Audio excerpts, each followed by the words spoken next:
Quarterback Drew Brees leads his New Orleans Saints out on the floor of the Superdome as the division lead is at stake in the NFC South as the Tampa Bay Buccaneers take on the New Orleans Saints. Saints come in with a half-game lead over the Bucs and the Atlanta Falcons, who are playing in Indianapolis this afternoon. And welcome to the booth, everyone. Dick Stockton, along with John Lynch. It may be mid-season, John, but this is not just another game. No, it's a big game. It's a critical game, and here's why. It's a divisional game for first place. It doesn't get any bigger. You've got two teams that don't care for each other. Well, let's just put it bluntly, they hate each other. They told us that. This is good stuff, Dick. I love it up here, but I wish I were down there because this could be a good one. You haven't said that this year until today. Meanwhile, the Saints have been wildly inconsistent. They lose to the Bucs 3 weeks ago. They roll up 62 against the Colts. And then last week, they lose to the winless Rams. How does that set them up for this game? Well, it's inconsistent, but let me tell you something. When they're on, this team's as good as anybody. This is the team. There's the Niners, but this is the team that can challenge the Green Bay Packers in the NFC. Now, in order to do that, to be consistent, I think Howie Long hit it in the pregame show. You got to have balance on offense. You got to pressure the quarterback on defense for Drew Brees. And Drew Brees said this week, it's time for someone to separate in this division. Why not us? Meanwhile, the Bucs are coming off their bye week, so they've had plenty of time to think about this rematch. Absolutely, and it got them healthy. They get 4 starters back. Also gave them a chance to look at themselves. Josh Freeman not playing to the level they expect, but they're still a half game out of first. That's a good thing. Big game like this, I look at turnovers, I look at special teams. That's going to be the difference today. All right. Should be quite a game, an NFC South battle coming right up. And the kickoff just moments away. But right now, here is today's NFL Mobile Moment presented by Verizon.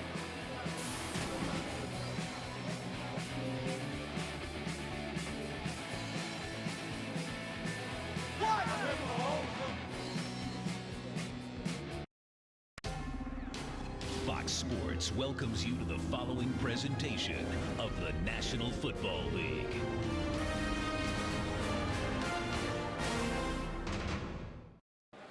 And welcome back to the Superdome. Kickoff coming right up. And right now, let's check in with Jennifer Hale. Dick, we're up here with Saints coach Sean Payton for a game that's really critically important, even though it's only mid-season, week 9 for both teams. Why is it so important for the Saints today? I think absolutely it's important. It's a divisional game, and generally these games in November and December really separate teams that are going to win their division. Tampa Bay beat us, 3 weeks ago, so we've had a good week of preparation, and I think we're ready to go. We're up here in the coach's booth where you're going to be watching the game today. Last week you said it was really frustrating to be separated from your players up here. This one promises to be so emotional. What's going to be the biggest challenge for you being up here versus down there with your guys? Well, I think it's a completely different environment. As an assistant coach, you get somewhat used to it if you're up in the press box, but as a head coach, it's different. We've got a great staff, though. The guys have filled in great, and we're really probably maybe 1 or 2 more games away where I'll be able to get downstairs. I know they're looking forward to it. Thanks so much for your time and best of luck today. Thank you, Jen. John, Dick, back to you. All right, Jennifer, not many coaches have an edge on Sean Payton, but Raheem Morris does at 3-2 against the Saints. And with his young team, interesting what his approach was to them, John, this week. Well, absolutely. I said, Coach Morris in our meeting the other day, this one's big, and he said, no doubt. But I can't tell my team that. I'm trying to trick my team that we've got 9, and this is just one of them. But you could feel the emotion. He knows how big it is. Sean Payton knows how big it is. This is going to be a classic. And Josh Freeman will go to work first. And it'll be a while before we see Drew Brees, as the Buccaneers have won the toss and they will receive. And LeGarrette Blount, who has been out 2 games with a sprained knee, is back in action, and Thomas Morstead, whose 33 touchbacks are the most in the league. And this one is underway as Morstead has touchback number 34. And here comes Josh Freeman. 4-1 in his last 5 games against the NFC South, including a 2-0 record against the Saints. Yeah, and Raheem Morris made a great point. For us to be 4-3, a half game out of first place, and Josh to play the way he's played, we feel real fortunate because we know Josh Freeman's going to play better. And he's playing with a sprained right thumb that really hasn't bothered him, but it is taped up nonetheless. And the first play from scrimmage from the 20-yard line. And the handoff is to LeGarrette Blount. And Blount, who came in as the leading rusher for the Bucs, but has missed the last 2 games. Let's take a look at the rest of the offense. And it really is one man they would like to see the target more today. They need to get him going, but it's going to start with LeGarrette Blount, and you're going to see a lot of them. A great matchup. Ted Larson filling in for Jeremy Zutaw. Donald Penn and Will Smith's going to be a fun one-on-one matchup to watch. 2nd down and 7.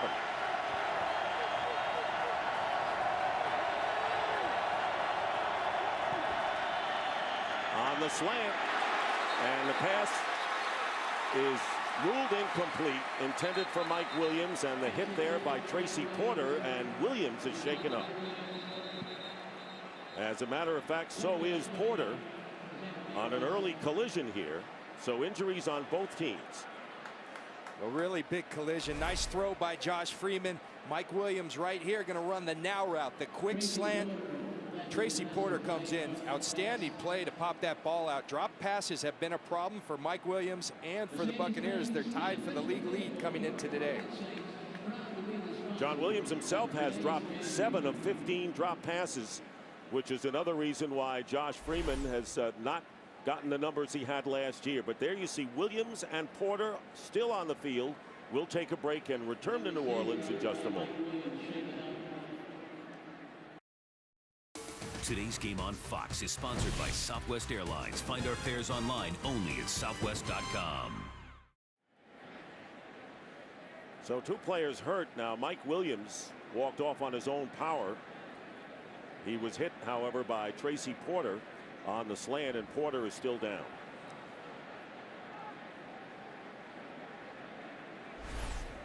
You see Porter come in and make a really nice play, physical play on the ball. Mike Williams, a big, strong, thick dude, and his neck gets caught actually when Mike Williams falls underneath Mike Williams' leg. I think it's when right here at the end his neck gets bent. The good thing that I'm seeing down on the field, they are bringing the cart. Tracy Porter has been moving. He's been responsive to the medical crews. I think more than ever, they're very careful when guys do anything related to their neck and spine, and as well they should be, Dick.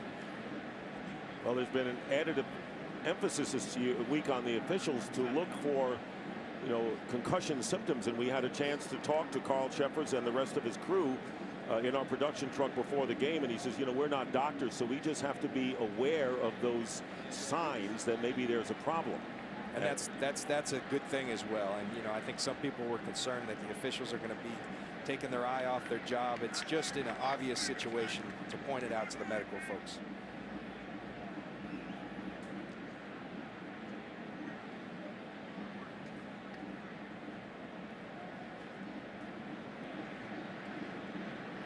We knew this was going to be a physical football game. That's the way these teams play each other. There's so much on the line. Tracy Porter comes in low. Maybe that initial hit off Mike Williams' knee.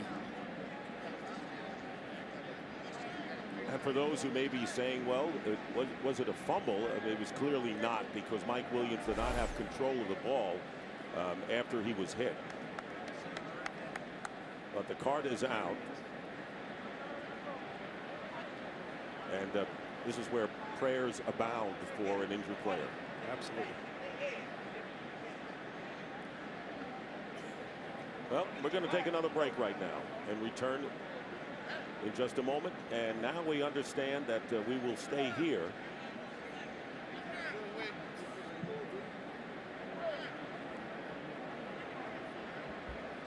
You look at the care that these folks take, and they're so skilled in what they do. They practice this, and it's a good thing that Tracy Porter knows that he's in good hands. And after this, he'll get back to playing football.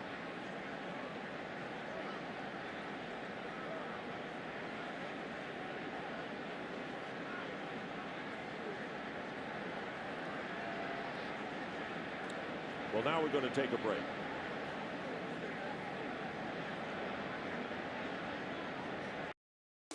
Today's game is sponsored by Bud Light, the official beer sponsor of the NFL. Here we go. And back in the Superdome here in New Orleans, Tracy Porter has been on the stretcher, and they have yet to lift him onto the cart. Mike Williams, who was the receiver on the play, walked off on his own power. And John, I know that you've been down on the field for situations like this. We know the prayers and the thoughts. What more can you tell us what it's like to be down there? Well, it's you know, it's really tough on both teams. Now, I talked in the open how these teams don't really care for each other, but in a moment like this, the respect that they do have for each other, that wins over. And everybody right now is concerned about Tracy Porter. I was on the field when Kevin Everett, when that situation happened up in Buffalo. I was on the Denver Broncos, and you could see right then that that was something very serious, and everyone's prayers go out. And then, you know, what happens, and it doesn't sound real pretty, but a play from now, they'll go back to not liking each other. It's just the way this game works. But right now, everyone's thoughts and prayers are with Tracy Porter and his family. John, once an injured player leaves the field, what is it like for the next play? Can you get back into it quickly enough? It's tough, you know, and I think the guys in the pregame really hit on that Sean Payton being up in the press box is a bigger thing than people think. And here's a perfect example. If Sean Payton were on the sidelines right now, I know he'd gather his team together and say, fellas, our thoughts are with Tracy, but we got to go win this football game. We got to get back to focus. And so another challenge of not having Sean Payton down on the field. And we're going to have a game break early here. A lot of action getting underway on Fox around the league. So let's right now check in with Kurt Menefee. We'll just catch you up on some other things going on. And right now, Indianapolis rookie DeLon Carter is in a little bit of trouble for fumbling the football against Atlanta, setting up an easy score. Michael Turner takes it in from the yard out. Falcons score first. They have a 7-0 lead over Indianapolis. But right now, let's get it back to you guys down there in New Orleans. And a very good point made by John Lynch, we were all talking about here in the studio, with the comment about head coach Sean Payton not being able to rally his troops right now. And that's exactly what Howie Long was talking about on the pregame show, as the crowd cheering Tracy Porter as he leaves the field. Porter in his 4th year, and you may remember, had the 74-yard interception return that clinched the Super Bowl victory over the Colts a couple of years ago. He's a Louisiana native from Port Allen, Louisiana. And a great sign right here, John. Absolutely. That's what you're always looking for, and that's good stuff. So now back to football. 3rd down and 7. Craig Lumpkin is the 3rd down back.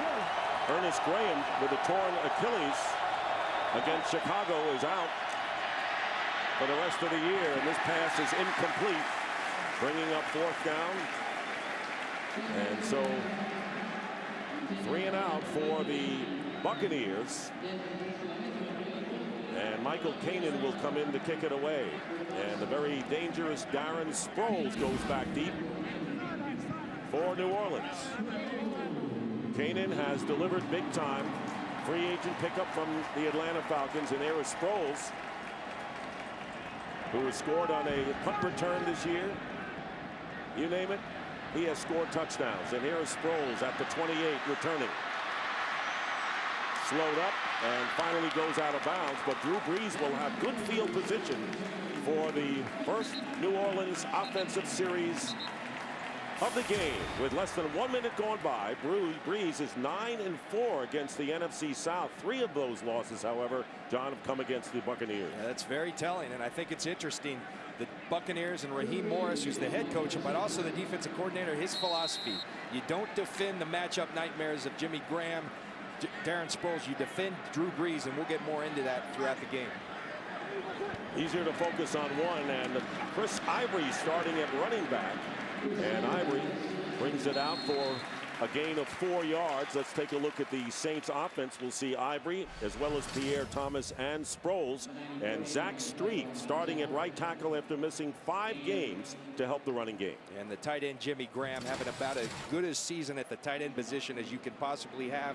This offensive line struggled mightily last week versus the St. Louis Rams. Expect more help in the way of chips to slow down this Buccaneer defensive line. 2nd down and 6, and again they call the run. Pierre Thomas this time, and Thomas's second effort close to the 1st down. into Tampa Bay territory with Mason Foster, the middle linebacker, making the tackle. Taking a look at the Buccaneers defensively, they forced 4 turnovers in the first meeting. How about Adrian Claiborne, the rookie? He's a star in the making. This guy, he is fun to watch play football. He's all over the field. He's violent. They've got their rookie Mason Foster back in the middle. They love him. Rondé Barber continues to do it at such a high level. Drew Brees said, I've always got to be aware of where number 20 is on that defense. And we notice that Adam Hayward has started in place of Geno Hayes at weak side linebacker. 3rd and 1. Chris Ivory is back in at the running back position, and he'll get the first down. And moves the ball to the 43 of Tampa Bay, with Quincy Black making a tackle. A 5-yard pickup for Ivory. Well, I think the Saints watched the pregame show because they're trying to establish some balance, and that's what you do when your quarterback's been beat up like he was last week.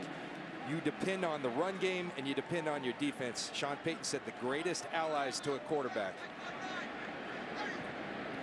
Really sets everything up for Brees in the passing game. First down from the 43 with plenty of time, and the pass thrown underneath, and it's caught by Pierre Thomas, and his forward progress should be at about the 41. So he may get 2 yards on the play, with Rondé Barber and Tanar Jackson both making the play. So right now it looks like they're alternating Thomas and Ivory at the running back position. And this is what you have to do against a Drew Brees offense. He's going to get the ball in his playmaker's hands. You got a gang tackle. Look at Tanar Jackson hits him. Rondé hits him. Here comes the posse. That's Buccaneer defense at its best. People to the football. 2nd down and 8. Darren Sproles now in there, and there's the quick slant, and a flag is thrown. And our first penalty of the game. Robert Meacham covered by Aqib Talib on the slant to the left. And the flag is down.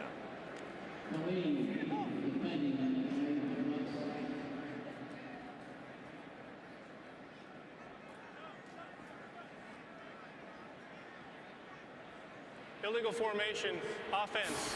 The tight end was covered by another player. 5-yard penalty. Repeat 2nd down.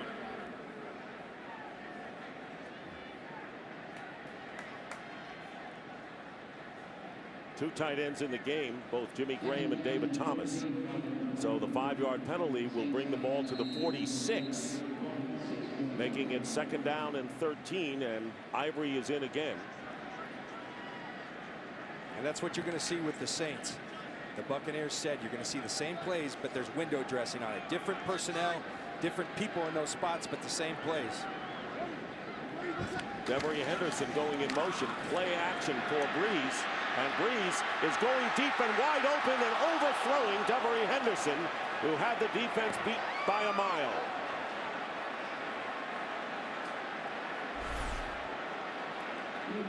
Here's what you're going to see from the Saints.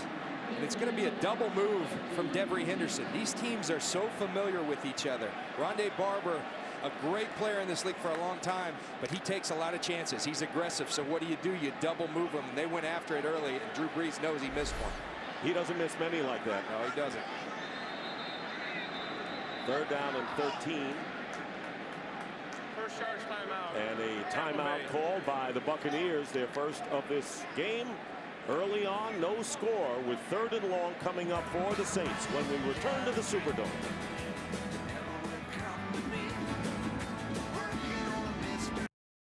Today's game on Fox is sponsored by Fiat. Life is best when driven. By Applebee's. Veterans and active duty military eat free on Veterans Day. And by Sprint. All football, no limits. Only from Sprint. There was that double move that Henderson put on Rondé Barber, and the Saints missed an opportunity. 3rd down and 13. And the pass caught. First down at the 30 by Marcus Colston, as the Buccaneers very nearly had a hand on it to get the ball away. A 21-yard pickup. Sean Jones on the coverage initially. I want you to look at Darren Sproles right there. His presence on the hip helps out Jermon Bushrod right there. And if you give Drew Brees time, they convert at almost 50% on 3rd and 6+. It's unheard of. This is the best 3rd down team in the league. That's what this game, in many ways, is going to come down to. Baker's had the best chance of knocking it away. Pierre Thomas in the running back's position on 1st down, and Brees gets away. and alertly able to get rid of it for an incomplete pass as Tenard Jackson with a safety blitz storming in on Drew Brees. Well, Tenard Jackson came off a 56-week suspension, but watch him loop on in here. He's going to come on a little bit of a delayed blitz, goes and gets Drew Brees. Drew Brees does a great job of keeping his feet, getting rid of the football, and not having the disaster that can come with sacks. Tenard Jackson, it's been incredible after being gone as long as he has, the presence he's had on the field thus far. Second down and 10, and there's the quick slant, and it's caught inside the 20 by Jimmy Graham. And it'll be third down coming up, and this is where Drew Brees has excelled almost beyond explanation, John. It's incredible. Third down, I try to explain to folks each week, this is where, as a defense, you spend so much. You devote an entire day to it. So many hours of practice, and he excels so much. Third down and 3. Sproles, nowhere to go. And the Buccaneers, led by the dime back, Elbert Mack, forcing the play and a loss of 3 yards. So with all of the success of the Saints on third down, now they're forced to attempt a field goal as John Casey comes on.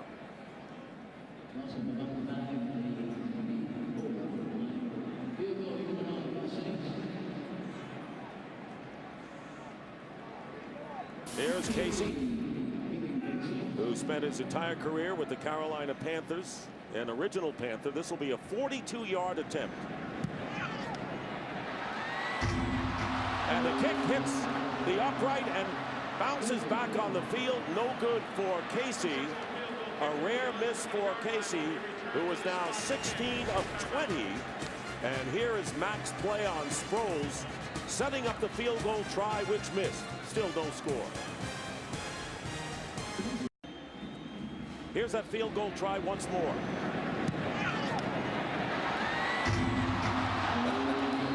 You don't like that sound if you're the New Orleans Saints fans. The Tampa Bay Buccaneer fans are loving it. Still no score. The Buccaneers on the 32.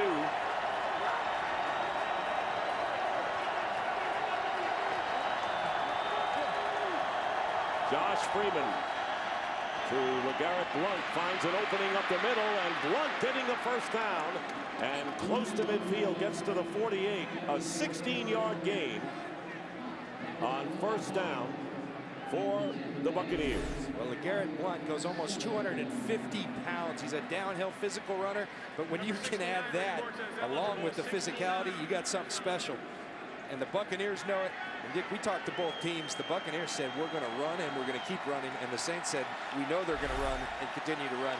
Who can stop it? Can the Buccaneers run it? Big part of this game today. And you know they're going to be blitzing a lot, the Saints defensively.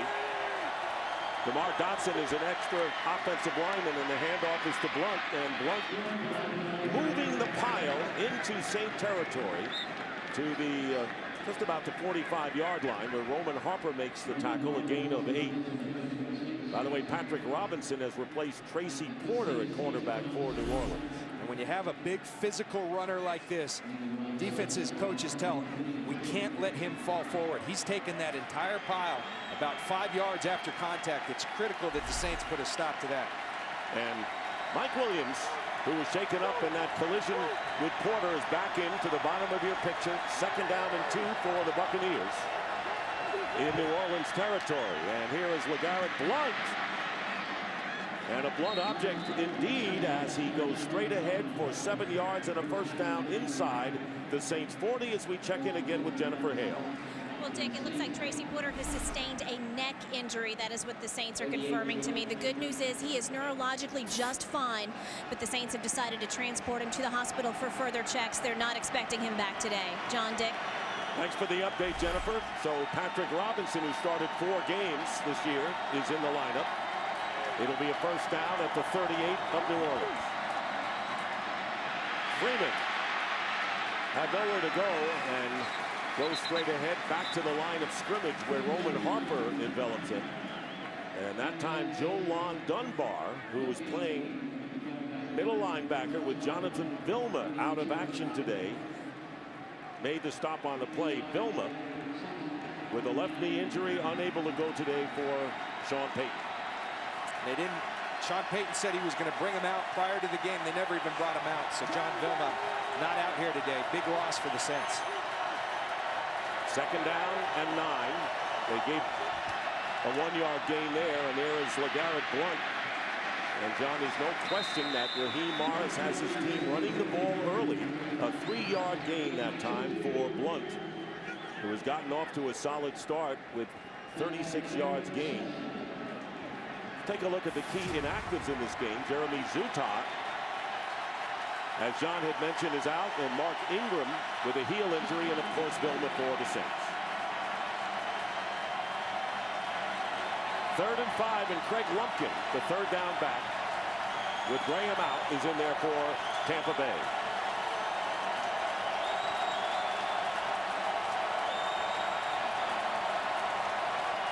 Where that dome crowd can be effective. Freeman in the pocket completes the pass to Mike Williams, who is going to be shy of the 1st down by about 1.5 yards, and a good play by Jabari Greer from not letting Williams get a 1st down. Excellent tackle. Josh Freeman did what he supposed to do, get the ball to Mike Williams, but an excellent open field by Jabari Greer against a strong Mike Williams, keeping him from the 1st down. Not for a lack of trying. Mike Williams doing everything he can. So it'll be 4th and 1.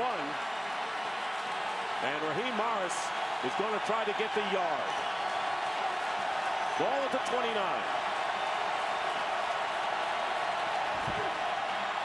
LeGarrette Blount, and he's not going to get there. And a loose ball. Loss of a yard. Jonathan Casillas is there to make the play.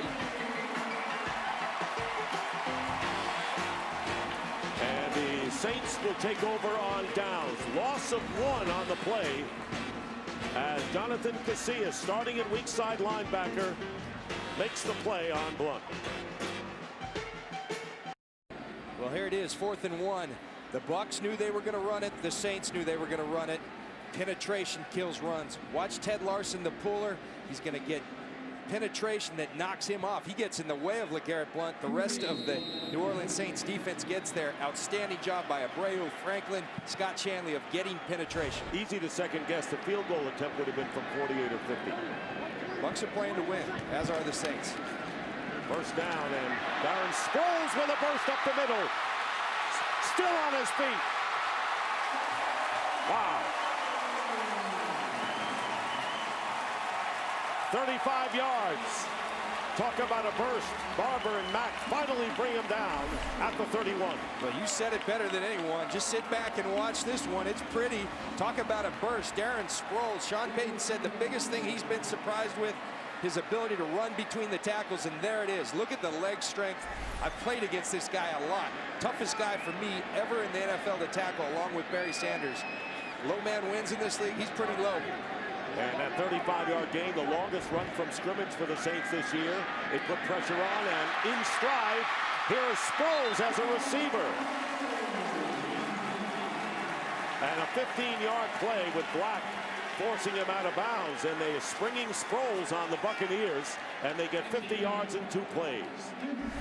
Well, Drew Brees was so happy when the Chargers decided not to go get Darren Sproles because he knew what he could bring. We just saw him run. Now you throw it to him in the flat. You put this guy in space, he will make you pay, and he's doing it today. And it's a 1st down on the 16 of the Bucs. Chris Ivory with a full house backfield, and Ivory going up the middle and fights his way inside the 15 for a 3-yard pickup. And there is Darren Sproles, the only player to score a touchdown by rushing, by receiving, and a punt return this season in the NFL. With the Buccaneer defense right now, you've had a couple big plays against you. It's important to keep them out of the end zone. You got to settle down, settle in, fight the tempo that Drew Brees and the Saints offense brings, and play your assignment. 2nd and 7, and now it's Pierre Thomas. And on the screen pass, Thomas works his way, still on his feet, and finally stopped near the 1-yard line. Aqib Talib And a 10-yard pickup. Boy, if they come out strong after they stop the Bucs on 4th down. Well, tremendous play call by Pete Carmichael Jr., the offensive coordinator. You're going to bring pressure. Best thing to put a chill on that is a screen game. The Buccaneers better start tackling because these extra yards will kill you. The yards after contact, Buccaneers have to be able to do that today. 1st and goal at the 3.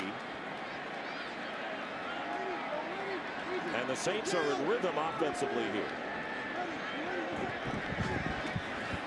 Here's the fade. Lance Moore, touchdown, New Orleans.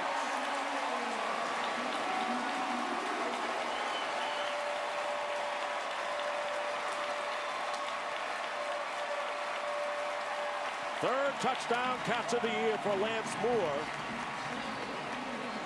And he was able to reach over E.J. Biggers for the score. Well, Drew Brees saw this.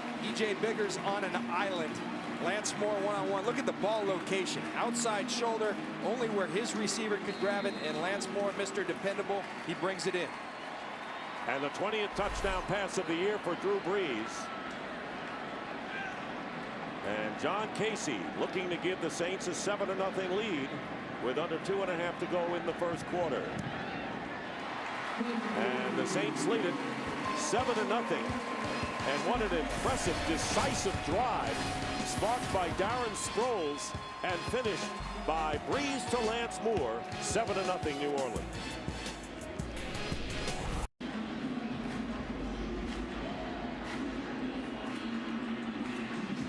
Well, Darren Sproles accounted for 50 of the 66 yards in just over 2.5 minutes of a 5-play, 66-yard drive, with Moore making the reception.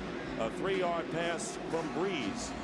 And Thomas Morstead will be kicking off. And with that touchdown pass, Brees now ties Brett Favre for 2nd place behind Johnny Unitas for most consecutive games with a touchdown pass. A lot of people liken that to Joe DiMaggio's 56-game history. That's pretty good company right there. You're talking Johnny Unitas, Brett Favre, and Drew Brees. And Morstead's kick will be down in the end zone, and the Buccaneers, trailing 7-0, will take it out on the 20. Well, Saturday, Fox Sports steps into the octagon with an epic heavyweight title fight as the #1 ranked contender in the world, Junior Dos Santos, squares off with undefeated world champion Cain Velasquez in the must-see live event you can only catch on Fox. Dos Santos versus Velasquez for the UFC Heavyweight Championship of the World, live. That's Saturday at 9 p.m. Eastern, 6 p.m. Pacific on Fox. The early numbers in this game, and the Saints 2 for 3 on 3rd downs. What else is new? That's right. If you're the Buccaneers, you can't go away from LeGarrette Blount. He's successful running the football thus far. 5 yards a carry. You got to keep pounding him. And they do just that, but Blount is knocked back for a loss. Led by Cameron Jordan, the defensive end. And for a game break, let's check in with Kurt Menefee. Saints and Bucs playing for first place in the NFC South. Keep an eye on Atlanta, especially if this kid gets going. Julio Jones, talk about concentration, somehow makes the grab, 50 yards on the touchdown reception. It's 14-0 as Jones gets his first NFL touchdown. Falcons rolling over the Colts. Dick and John? All right, thank you very much, Kurt. Now, the Saints looking to hold on to their lead in the NFC South. And a 5-yard penalty has been called against the Tampa Bay Buccaneers. There's a legal substitution on the Buccaneers, and those are the foolish penalties that Raheem Morris says has been killing this team. 59 penalties coming into today, 28th in the NFL. They worked during the bye week on addressing it. Puts them in a tough 2nd and 15 situation. And on their own 14. Freeman drills it, and the pass caught by Williams at the 21. That'll bring up a 3rd down and close to 10 for Tampa Bay. Dick, you see what those penalties do. Instead of a 3rd and 5, very manageable 3rd and 10. Not many plays in the playbook for this. You got to deal with this noise. Sit back and listen. It's tough. This Buccaneer team has made a habit of getting off to slow starts because of the penalties.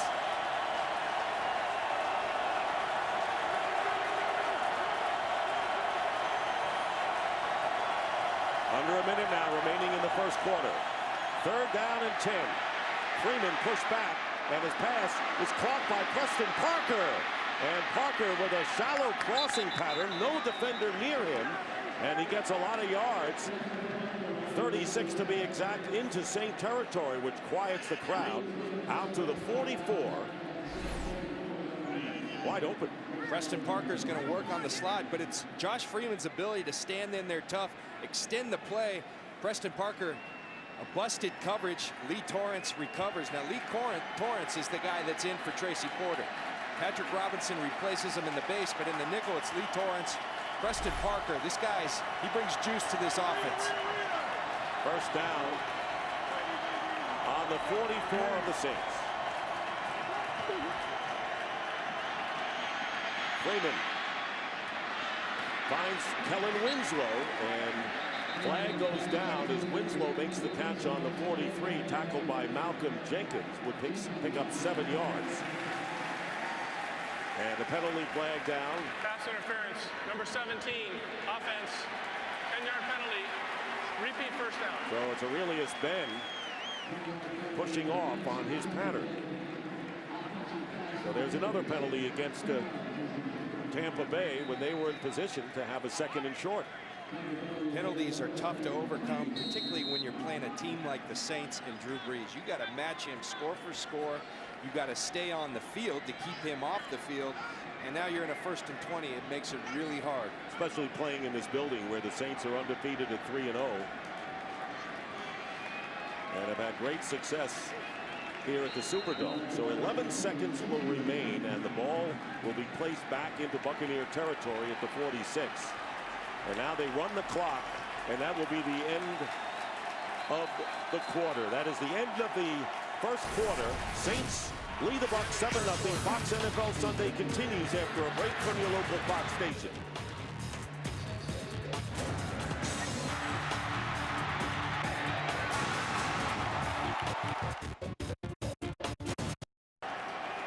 Start of the second quarter at the Superdome. Dick Stockton, John Lynch, Jennifer Hale. First down and 20 for the Buccaneers on their 46. Play action. Pressure coming on Freeman. Pass is caught by Blunt, and he is hit immediately by Jabari Greer. So they'll lose 3 yards on that play as the Saints have dominated the numbers department, leading 7-0. This is what that looks like. It's what the Saints do so well. Again, you mentioned it, the 3rd down, 2 of 3 already today. That's going to be key. The Buccaneers have to find a way to win that 3rd down and stay away from the penalties offensively. Now we're looking at a 2nd and 23. Tough to continue to run LeGarrette Blount when you're in these situations. Ball back on the 43. Freeman completes to Aurelius Ben, and Ben takes it out close to the 40-yard line of the Saints. Jonathan Casillas making the play, and it'll be... Dick, you hit the point earlier. This is a guy they have to get more involved in their offense, Aurelius Ben. And when you talk to the Buccaneers, this guy's a running back, essentially. You got to get the ball in his hands. Good things happen. Freeman so far 5 of 7 for 61 yards. It'll be 3rd down and 7. Let's see what Tampa Bay does on the 3rd down.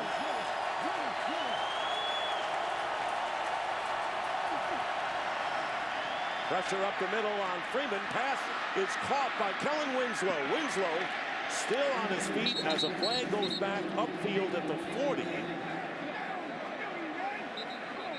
And wrestled down.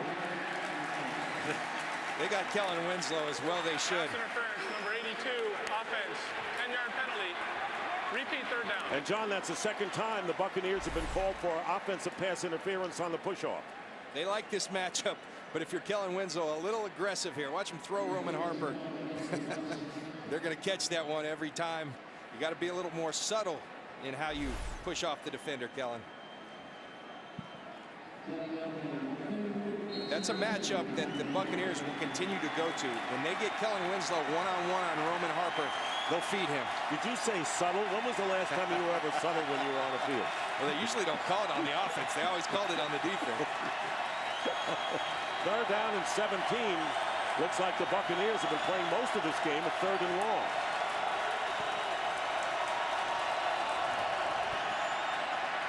Freeman on the screen to Lumpkin. Greg Lumpkin, and he gets tripped up about 5 yards or so shy of the first down. Jolon Dunbar makes a big play there because they were headed for the first down. And there is Freeman jawing with Turk McBride. They get 13 yards, but 4th down coming up. And a smart play call. You're in 3rd and that long. You got to play the field position game and see if you can bust out on a screen. You're going to throw another interception if you try to challenge them down the field. Michael Kanan back to punt. Sproles is standing at the 10 and trying to keep it in the field of play, but the ball bounces in for the touchback, and the Saints will take over on the 20. Who said quarterbacks can't be tough as well? He goes and gets Turk McBride, says, I'm just as big as you, buddy. Bigger. Today's game is sponsored by the Droid Razor. Thin is no longer frail, only at Verizon. By Frostbrewed Coors Light, the world's most refreshing beer. And by the Ford F-150, the only truck available with EcoBoost. Well, if you're at home and you ever played tag as a kid, here we go. Josh Freeman on the screen. Turk McBride says, tag, you're it. And Josh Freeman says, I'm coming after you. This is good stuff. I love Josh Freeman because the guy likes to compete. And the first pass on 1st down to Jimmy Graham. Foster making the stop after a gain of 5, and we couldn't even say for our audience what Josh Freeman said about his feelings about the Saints. Let's just put it this way, he doesn't like him. And you saw the pregame show. Howie Long, how do you fix the Saints? Balance. This is balance. It's not the old 70s style of football where 50-50, but a 60 Saints for the Saints, and that's a good thing. And when you have Sproles, you can throw to him. You can do anything you want. Ivory is in the game, and here's Chris Ivory cutting upfield nicely, and Ivory gets the first down to the 37-yard line, picking up 12. Daquan Bowers bringing him down, and if the Saints can run the ball, that's going to open up a world of things for Breeze. It starts right here on the edge. Dave Thomas, who's been out with the concussion, he gets the seal block on Adrian Claiborne. Chris Ivory, remember, he led the Saints in rushing last year, and he's going to work here thus far today. Saints are averaging nearly 8.5 yards per rush, going to Thomas this time, and here's Thomas with a first down into Buccaneer territory, and finally tripped up by E.J. Biggers, but another big run, 33 yards this time for Pierre Thomas.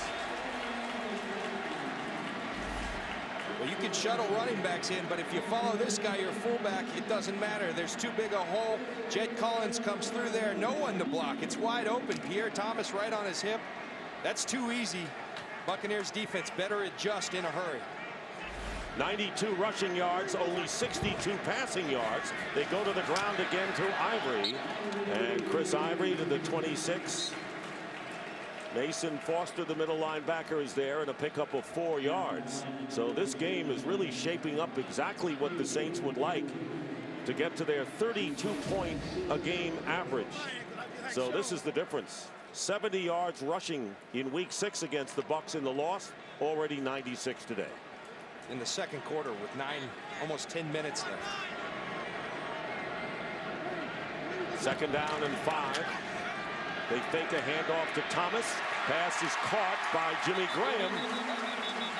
And Thenard Jackson makes the play. First down. Let's check in with Kurt Menefee with a game break. Atlanta's Matt Ryan has only 3 completions on the day, but 2 of them are for touchdowns, totaling 130 yards to this guy, Julio Jones. He had a 50-yarder earlier for his first NFL score. Here's one for 80 yards against the Colts, 21-0 as they start the second quarter. Atlanta cranking it up. Dick and John.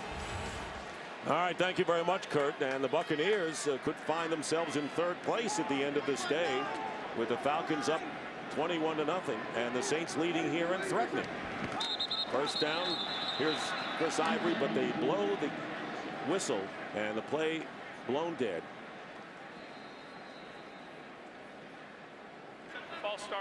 number 74. Offense, 5-yard penalty, remains first down. That's the left tackle, Jermon Bushrod. I'll tell you something. This offensive line for the Saints gave up 6 sacks versus the St. Louis Rams. I'm sure they were chewed out, but offensive linemen love nothing more. It takes pressure off them when you can run the football effectively. These guys are loving it. Saints were primed coming into this game after that horrendous setback last week. Here's the screen to Darren Sproles down the sideline. Darren Sproles touchdown. And it was Jari Evans, the right guard, who freed him. And the Saints strike again and lead 13-0. 21-yard play. Breeze to Sproles.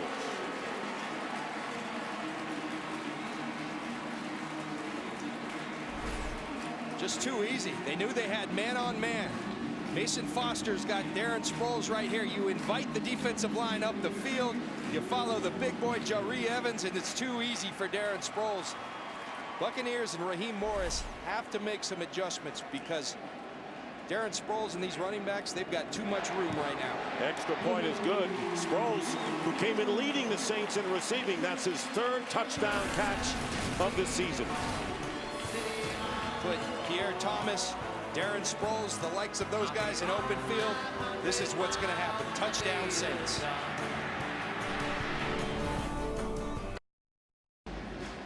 You know, when you're at home with your family, there's good pictures to look at and bad pictures.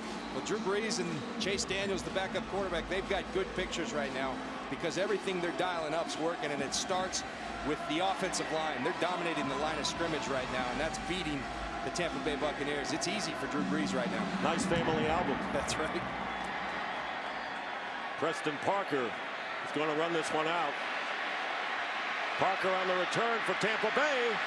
And a terrific return as he crosses the 40-yard line where Courtney Roby makes the stop. A 43-yard return. Right now, the Buccaneers are back on their heels. Let's see if they can come back in this one. 14-0, New Orleans. Today's game is sponsored by DirecTV. If you call yourself a sports fan, you gotta get DirecTV. John, many viewers would say, hey, it's 14-0. They got to keep the ball in the air. Not necessarily the case. You got to stick with the game plan. You came in wanting to run the football. Continue with it if you're the Buccaneers. Then things will open up down the field. After the good return, it's going to be play action for Josh Freeman. Pumps downfield and no receiver there as he gets knocked out of bounds by Roman Harper. Maybe a yard. We'd like to welcome the men and women in uniform serving around the world, watching today's broadcast in 175 countries on AFN, the American Forces Network. Thanks for all you do. We hope you're enjoying today's telecast. And every time we pass one of the men and women in uniform, we thank them, don't we? God bless them. Thank you very much. 2nd down and 10. 8 minutes remaining in the first half. They go to Blunt, turning the corner. Not easy to bring down, and Joe Lon Dunbar making the tackle. 6-yard pickup, bringing up 3rd down for the Buccaneers on the 47. Let's look at Tampa Bay. Last 2 possessions. They're getting yardage, but they've got to convert the 3rd down. It's the penalties. They're getting yardage, and then they're getting it taken away. So you end up a net even, and you got a punt. But right here, you're in a 3rd and 3, 3rd and 4. You can work with this. Josh Freeman can convert this.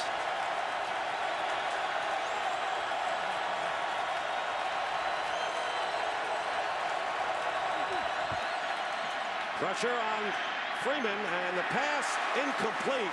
And it was a jump ball situation with Parker and Jabari Greer. But the pass is incomplete, and the Buccaneers will have to kick. Cameron Jordan working outside right here, having a very nice game today. Actually, he's working inside, excuse me. He's going to come in and get his hand right up, actually deflects the ball. But Cameron Jordan really having a nice game, close to being an interception for Jabari Greer and the New Orleans Saints. So once again, Michael Kanan punting it away, and Darren Sproles running up with the fair catch at the 22, and a flag is down. So we'll check out the penalty.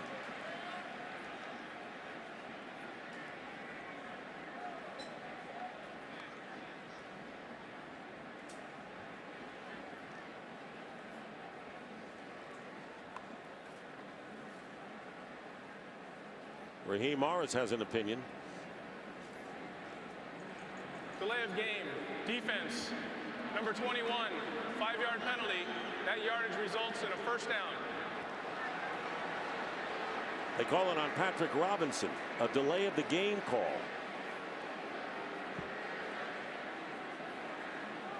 And the biggest thing about it, first down Buccaneers, you get the football back. We've been talking about how the penalties have killed the Tampa Bay Buccaneers this season and thus far today. Now it's the New Orleans Saints with a critical mistake. And a weird penalty, a delay of the game called against. I don't know if it was 12 people on the field. Usually they say give too many more. men. 706, please. Well, Greg Williams has his defense on the field and a first down at the 48 of the Saints. Thank you. There's the penalty story thus far. Now if you're the Buccaneers, you got to cash in. They just gave you an opportunity. You got to get points on the board.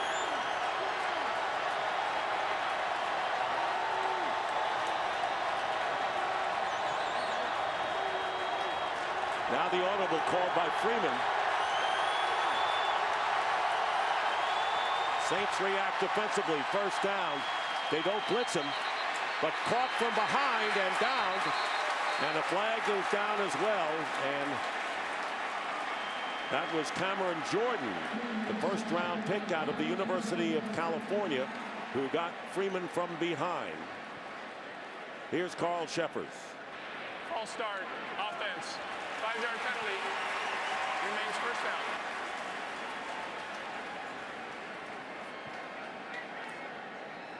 So the Saints in a confusing situation for Freeman here, showing blitz and then pulling back. Card on Jeremy Trueblood. Is eligible. 69 is eligible. DeMar Dotson is eligible on this next play. And there you're right. First down and 15. Buccaneers back in their own territory at the 47.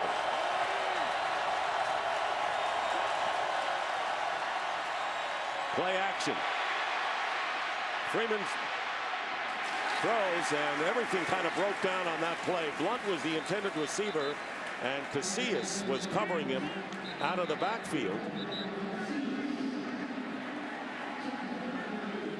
And I tell you what, these Saints fans understand the enormity of this game right now. This place is loud. Josh Freeman having a tough time. Their offensive line having a tough time. I think sometimes like this, Josh Freeman, his legs are a huge asset. He's a big man who can run the football well. Times like that, tuck the football and get positive yards. So it isn't just a sack. You get hit and you're forced to get rid of it before you want to. So it's second down and 15 and timeout called by Tampa Bay. It is their second timeout of the first half. Trying to get in gear, trying to get on the same page, trailing the Saints 14-0. Tampa Bay calling it second timeout, and John, the Buccaneers have really struggled in their third down package since Ernest Graham has been out. Well, they seem out of sorts right now, and they've got to get it together. They're late with personnel groupings. They just wasted another timeout. They're out of sorts. Josh Freeman, Raheem Morris got to get this team back on schedule. Second down and 15. And the pass caught by really is Ben, and knocked back. 7-yard gain with Scott Shanley on the tackle. You talk about being out of sorts. You're seeing teammates not happy with each other. Josh Freeman trying to get people lined up, gets his personnel late. Instead, has to waste a timeout. Those things are critical. Shouldn't happen coming off a bye week especially. You're right. A lot of time to think about the Saints. Bucs have lost 2 out of 3.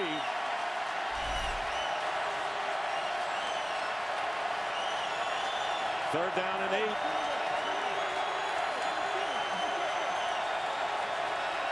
the crowd and the Saints defense confusing them. And this pass is caught by Preston Parker, tackled immediately by Lee Torrance. The Saints will not let the Buccaneers get anything going even after they make a reception. Well, and it's those yards after the catch that are critical. If you're at home saying, why aren't they throwing it to the sticks? They're trying to throw a shallow cross and trust in Preston Parker that he's going to break one tackle. But the Saints, you got to give them credit. They're tackling well. The Buccaneers aren't. The difference is points on the scoreboard. Kanan punting it away, and Darren Sproles back deep. Fair catch called by Sproles right at the 10-yard line. Well, Fox tonight, there's going to be trouble on an all-new Simpsons when Homer goes head-to-head with Glee's not John Lynch. Don't miss the epic battle when two Fox Titans fight for the same job. Catch an all-new Simpsons tonight at 8, 7 Central, followed by an all-new Alan Gregory on Fox. See Josh Freeman, Kellen Winslow, they're trying to get this straight, and they need to. The other thing they need to do, this defensive line, particularly in the interior, the adjustments they need to make, they're getting whooped right now. These guys in the middle are getting whooped. They got to stand up. Saints starting from the 10, and Pierre Thomas picks up a few yards. The Saints have averaged over 10 yards a rush, nearly 11 as a matter of fact. And there you see the last two possessions resulting in touchdowns, and not only have they gotten good yardage on the touchdowns, they have scored both of them in a total of 6 minutes and 15 seconds. So they don't waste much time as Thomas limps off the field and Chris Ivory replaces him. Dick John, second-year defensive tackle for the Bucs. Gerald McCoy is out of this game. Inside the locker room, he has an arm injury. The Bucs say he will not return this game. Devastating injury for him because this was his first game back from that ankle injury he sustained at the beginning of October. Guys? All right, Jennifer, he was inactive the last two games with that ankle injury, and his presence helps Claiborne and the others up front. It'll be 3rd down and 7. Sproles is in at the running back, but you know he's going out for the possible pass. Rees gets hit as he throws. And the pass is caught at the 25, and it'll be good for the 1st down. Lance Moore, who has a touchdown reception, makes this catch good for 11. But look at this. You got your best receiver, Jimmy Graham.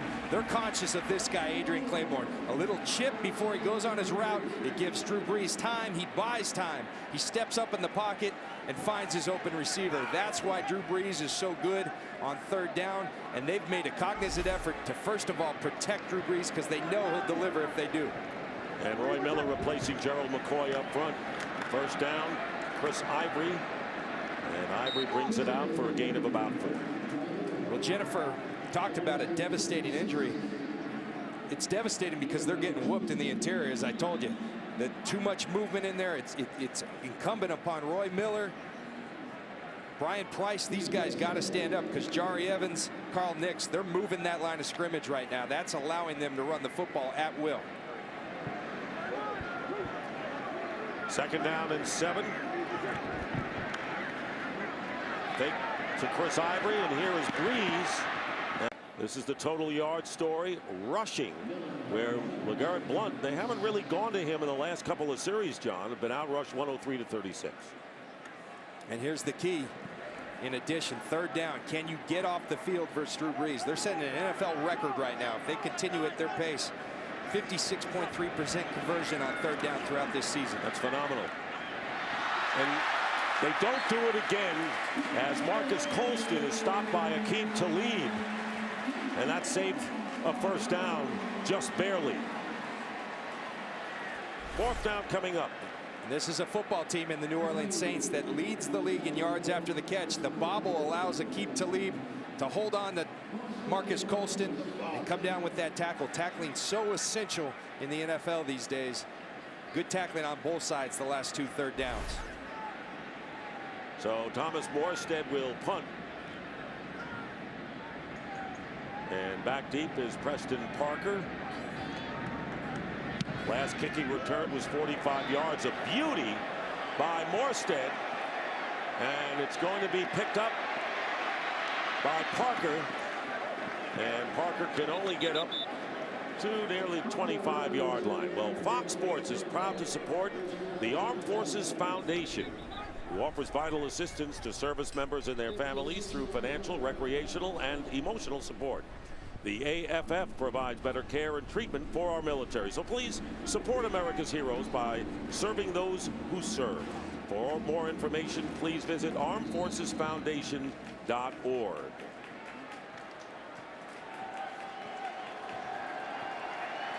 Two minutes, 37 seconds remaining in the first half. Dick Stockton, John Lynch, Jennifer Hale, first down on the 25 for the Bucs.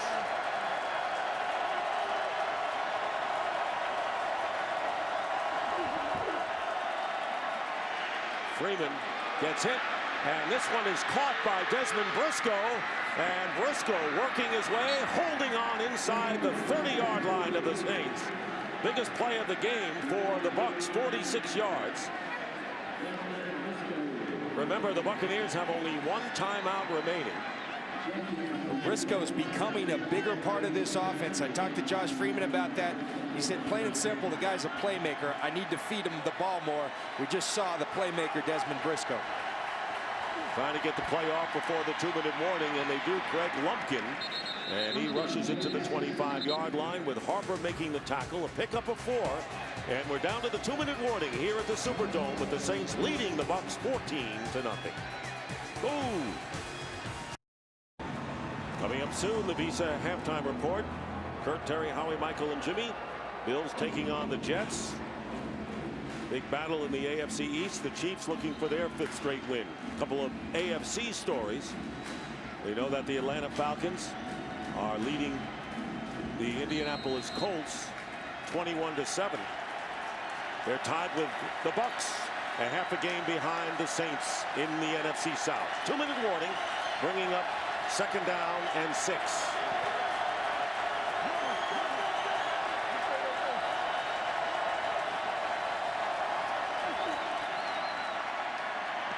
Pressure put on and picked up nicely.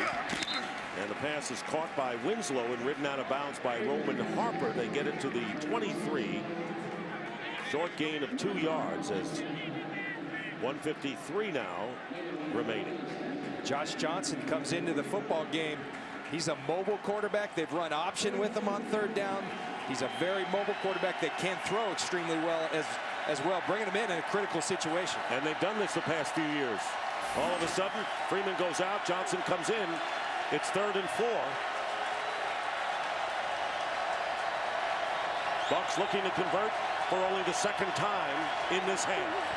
And here is Josh Johnson, and he's going to try to run it. And he's going to be knocked back about 3 yards shy of the 1st down. And it was Cedric Ellis, the defensive tackle, who led the way, a pickup of 1. So the field goal team comes on for Raheem Morris. And a timeout called. Well, it's easy to armchair quarterback, but I don't like it. You got what you think's a big-time franchise quarterback in Josh Freeman. I like sprinkling Josh Johnson in there, but in a critical 3rd down where you need points, you want a touchdown before you go to half. I'm not sure I like that call. There's Greg Olson, the offensive coordinator, and he's looking for solutions. These guys have tough jobs, but I believe when you've got Josh Freeman, you got to trust in him in that situation. And the Saints calling their first timeout, and Connor Barth is on to try a 40-yard field goal. Barth this year has clicked on 13 of 15.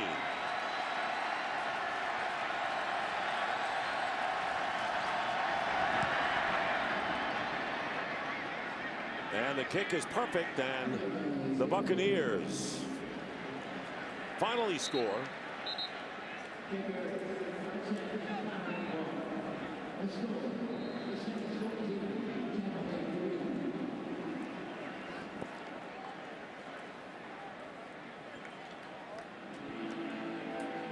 Well, Josh Freeman sitting down for that 3rd down play, and it's 14-3. And I think it's really critical here that the Buccaneers don't let the Saints get any more points here before intermission. Absolutely. They got to clamp down defensively. I think that last drive can help them offensively. Josh Freeman, this offense got in a little bit of rhythm, but it's just self-inflicted wounds. All the penalties, All those things you can't do against a good team like the Saints. And then defensively, they're going to have to find a way to make up for the loss of Gerald McCoy up front. Those guys are going to have to play better than they have. It's amazing how these teams play twice a year, and the Buccaneers were so dominant the first time, and now they really on their heels. You think, well, there's no way they would ever be able to compete the way they did in the first game in this one. Yeah, and you can't blame it on home away, because the Buccaneers have come in here the last 2 years and won in the Superdome. They're just getting outclassed right now by the New Orleans Saints. And of course, the Saints have been able to run the ball. They talk about the tremendous performance of Drew Brees, who has 2 touchdown passes today, but Sproles has led the rushing attack.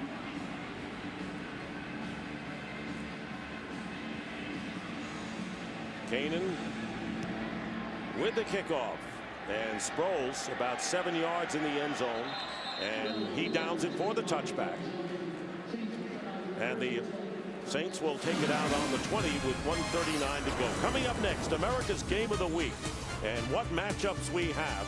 Packers against the Chargers, Giants and the Patriots, and some will see the Rams and the Cardinals. You couldn't see better quarterbacks than you have in those first 2 games here in America's Game of the Week. It's pretty good. You're talking Tom Brady, Aaron Rodgers, Phillip Rivers, Eli Manning. That's good football at the quarterback position. First down on the 20. 4 receivers line up, including Sproles to the left, going out as a receiver for Drew Brees. But Brees, pass caught by Jimmy Graham. Graham had room. He was open enough to make the catch. 23 yards with the nickelback Biggers bringing him down.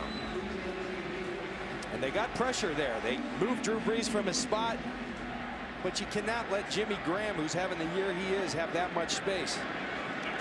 First down, playing quickly, and the pass caught by Colston, very close to the first down. As we wind down to a minute remaining, remember the Saints have 2 timeouts remaining.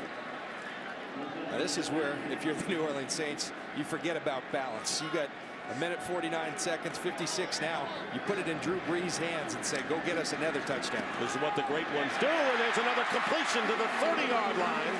Jimmy Graham once again. What confidence he has in finding Graham and getting the ball to him. No, he's such a big target. Drew Brees will tell you, A 30-second timeout. I can put the ball places that no one can defend. And this is a zone defense. Jimmy Graham right about there, going to work the middle of the field, get behind Rondé Barber. When you play zone defense against Drew Brees, it's too easy. The Buccaneers, the formula in the first game was tight coverage. They played man-to-man, and they made it tough on Drew Brees. I think they got to get more aggressive, start playing that tight man-to-man coverage. That was a 19-yard pickup, and the Saints calling their second timeout. Jimmy Graham with 5 catches for 63 yards. And already the Saints are in field goal range with 42 seconds remaining in the half. 1 timeout left. First down on the 29.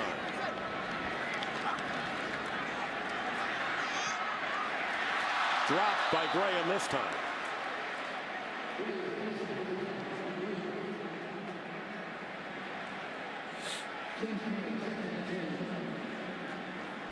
Sean Payton told us before the game, we will protect Drew Brees.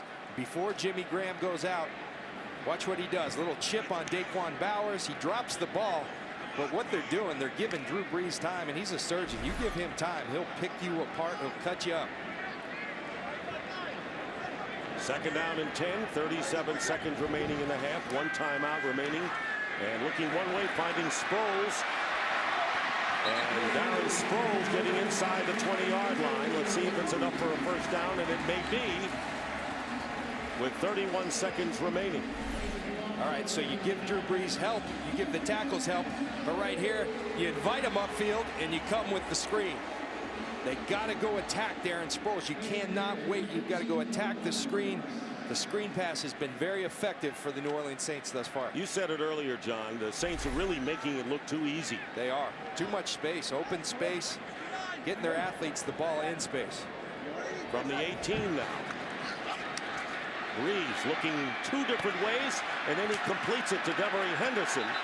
And Henderson Unable to get out of bounds, and the ball spotted at the 12. Aqib Talib. And in timeout. Final charge timeout, New Orleans. A 30-second timeout. You look at Drew Brees. Here's what he does so well. He pumps down the middle. He looks over to the right.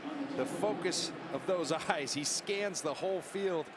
You know, that you talk about progressions. Most quarterbacks will go about 1, 2, maybe a third guy in a progression. This guy, you talk to his teammates, he'll go to the 5th and 6th guys on progressions. He's that good. You talk about powerful eyes. We sit in those meetings. He stares right through you. This guy's a focused guy, and that mind's always working of his. You know, even when we were meeting with him, the eye contact he made with our entire production crew. He doesn't just talk to, well, you know, you would be enough, but he talks to all of us, and he really spends time, and the eye contact is magic with him. I called my son after, and I said, Drew Brees, you know how I tell you to look people in the eye? No one does it better than this guy. It just goes to the type of quarterback, the type of person this guy is. He's as good as it gets. I think the worst thing for the Buccaneers, the fact that the Saints were beaten by the Rams last week, 31-21. 2nd and 4. The Saints are out of timeouts. Brees goes underneath to Colston, and Colston gets down to the 3. And the hurry up, final seconds. Saints have to get set, and clocking the ball is Brees with 1 second remaining. And they're going to bring Casey on to try the field goal. You know what Brees was looking for? He wanted the 6. Yeah, that was a little sloppy. They took it all the way down to 1 second. Their offensive line struggled to get set. But the important thing, they got it stopped. They're going to have an opportunity at a field goal, put 3 more points on the board. So John Casey missed his first field goal attempt from 42 yards out as it hit the upright and bounced back onto the field. This will be a 22-yard field goal attempt. The final play of the first half, barring a penalty, is good. And the Buccaneers could not keep the Saints from getting more points in this game. They got the field goal for the first points of their contest, and then Casey adds 3. 22-yard field goal. And that is the end of the first half, and I would think the Buccaneers have a lot to talk over. They certainly do. I think the important thing offensively, if you're the Tampa Bay Buccaneers and Greg Olsen, you got some rhythm going on that last pass. We talked about running the football. I don't think you can get away from that, but you have to start putting more trust in Josh Freeman to go get this team back in the game. Defensively, you got to be better. I think you call for more man-to-man. It gave Drew Brees, and this offense fits in Tampa in game 1. We're seeing more zone, and I think Drew Brees picks apart zone. It's easy for him. And they have really abandoned the running game a lot. It's been kind of a chippy game between these two rivals. They don't like each other. Well, do we use the word hate? Maybe. 17-3 at the half.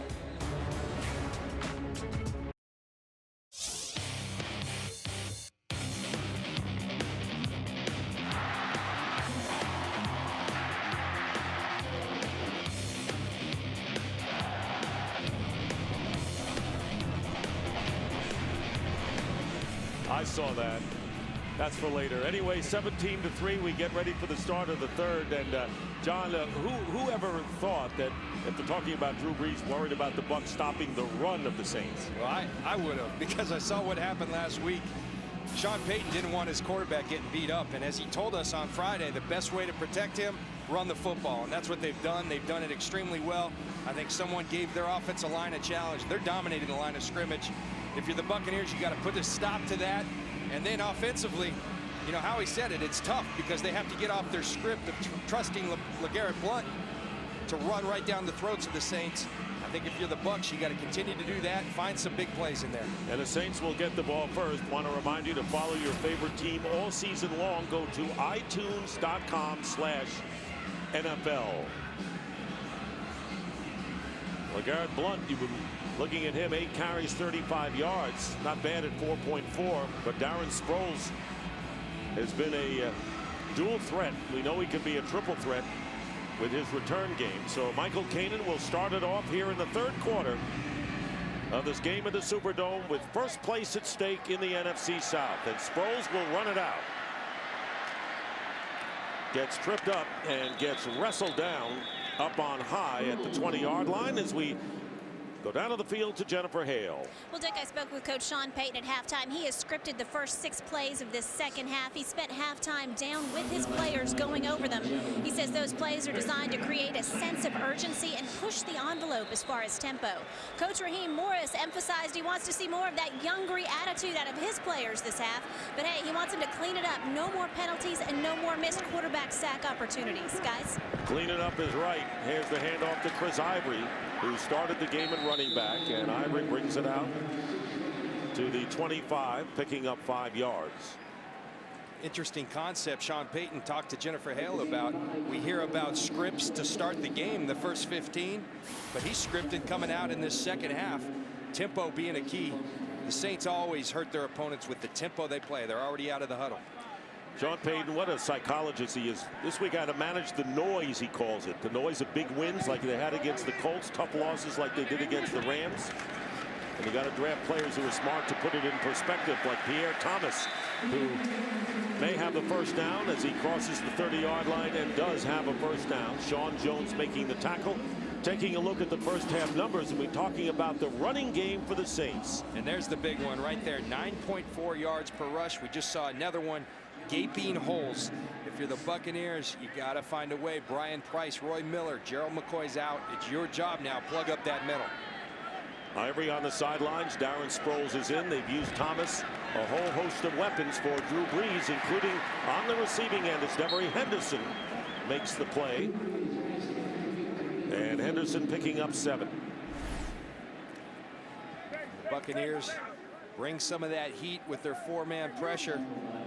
Look at Jed Collins coming, scanning the line of scrimmage, coming all the way across the formation to block Adrian Claiborne. They're coming up with different ways to block Claiborne because he's such a presence on that field. Second down and 3. Now it's Pierre Thomas, and he is tackled 2.5 yards shy of the first down by Tanar Jackson. Here's the running game. It was Darren Sproles, shot out of a cannon, that got this running game going. Doesn't go down. Chris Ivory, he's going to pound you. He's the big back. And then Pierre Thomas, Mr. Reliable. He's been around doing it at a high level for the Saints for a few years. They trust in him greatly. They'll play all 3, and they all play well. On that first scoring drive, Sproles ran for 35 yards, caught a pass for 15. And there's Brees, who has 2 touchdown passes, and this one picked off by Rondé Barber. And they're going to rule Barber down at the 33. And I wonder what Raheem Morris's opinion is about that. Rondé Barber with the pick. Try to get it to Sproles in a hurry, and you wonder whether Raheem Morris may be looking up to see whether this could be a challenge. They ruled him down by contact. Can't do that. You can't challenge that. But you watch how this starts. Rondé Barber right here. He's going to come with a blitz. Look, it's what we call a peel blitz. He's got coverage on Darren Sproles if he comes out. Rondé takes his coverage and then attacks the football. He's done that better than anybody in this league.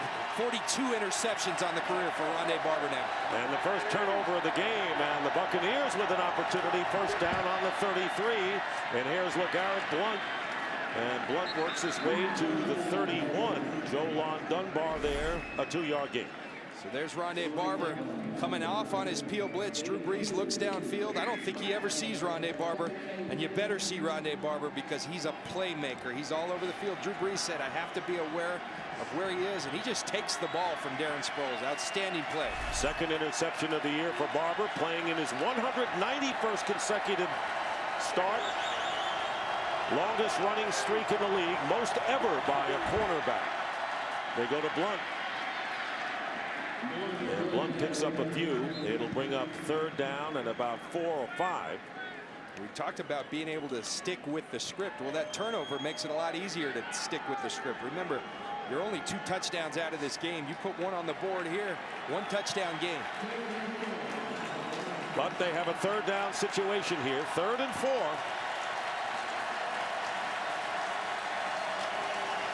Early third may be the biggest play of the game for Tampa Bay. Offense.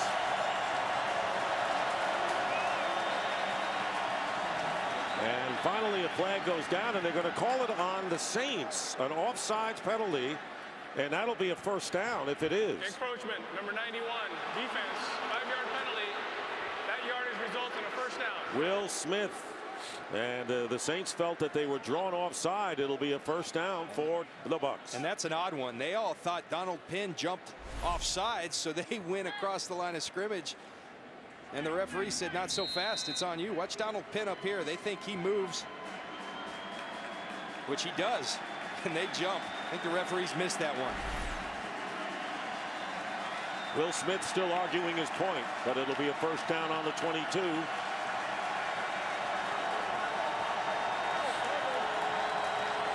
Buccaneers looking for their first touchdown of the game. And the pass off the hands of Craig Lumpkin, the third down back. And of course, coming in the game in that role that had been filled so brilliantly by Ernest Graham. Dunbar, the middle linebacker, defending. And that's one you can't miss. You had the matchup you want. Normally that would be Ernest Graham. Greg Lumpkin, you got to keep running. You can't fall back like that. Josh Freeman not too familiar with Craig Lumpkin, because it's usually Ernest Graham that's out there. Lumpkin's got to make that play. Second down and 10.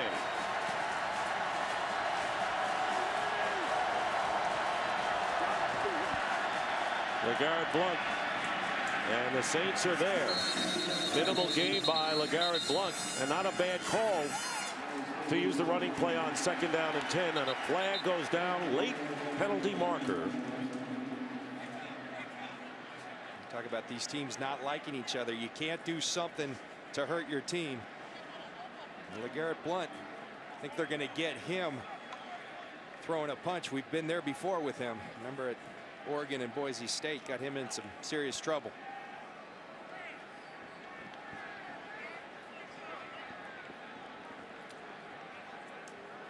Raheem Morris letting LeGarrette Blount have it. After the play was over, unnecessary roughness, number 27 of the offense for contacting the helmet of an opponent. 15-yard penalty. Since it was a dead ball foul, that's third down. Shooting yourself in the foot. You just can't do it. You don't like the Saints, they don't like you. You can't hurt your football team because of it. It can't become personal. And that's where this young team going against the veteran team here in New Orleans, and you can say they've won games here in the Dome, but coming off that loss, this is what New Orleans wanted here but today. not an excuse being young. You're the youngest team in the league. Not an excuse for doing something like that. Selfish. So it'll be third and now 25. And out of field goal range, in effect. Freeman's pass, and it's caught by Mike Williams, and Williams gets to the 30. Fourth down coming up, and the best the Buccaneers can hope for after that unsportsmanlike conduct play against Blount is to try to get 3 back. And Raheem Morris is livid right now, and he's got to be, because you talk about missed opportunities. You had Lumpkin beating the linebacker, one-on-one situation. Josh Freeman throws a nice ball, he drops it, and then you get the 15-yard penalty, making this a long field goal. Connor Barth, 48-yard attempt.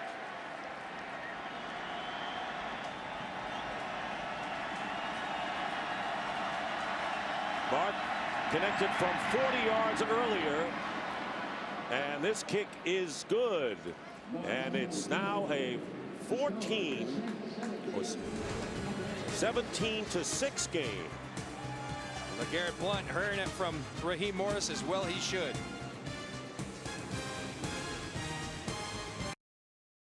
Today's game is sponsored by Southwest Airlines. Find our fares online only at southwest.com. By Nissan, innovation for today, innovation for tomorrow, innovation for all.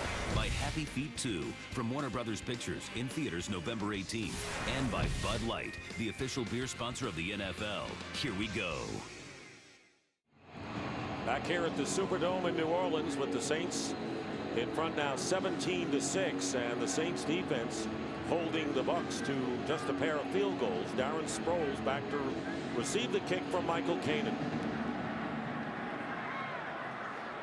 And this is returnable for Sproles, about 4 yards in the end zone. And Sproles crosses the 20, gets close to the 25-yard line. If looks could kill, John Lynch, how about this look from Raheem Morris? Oh, boy.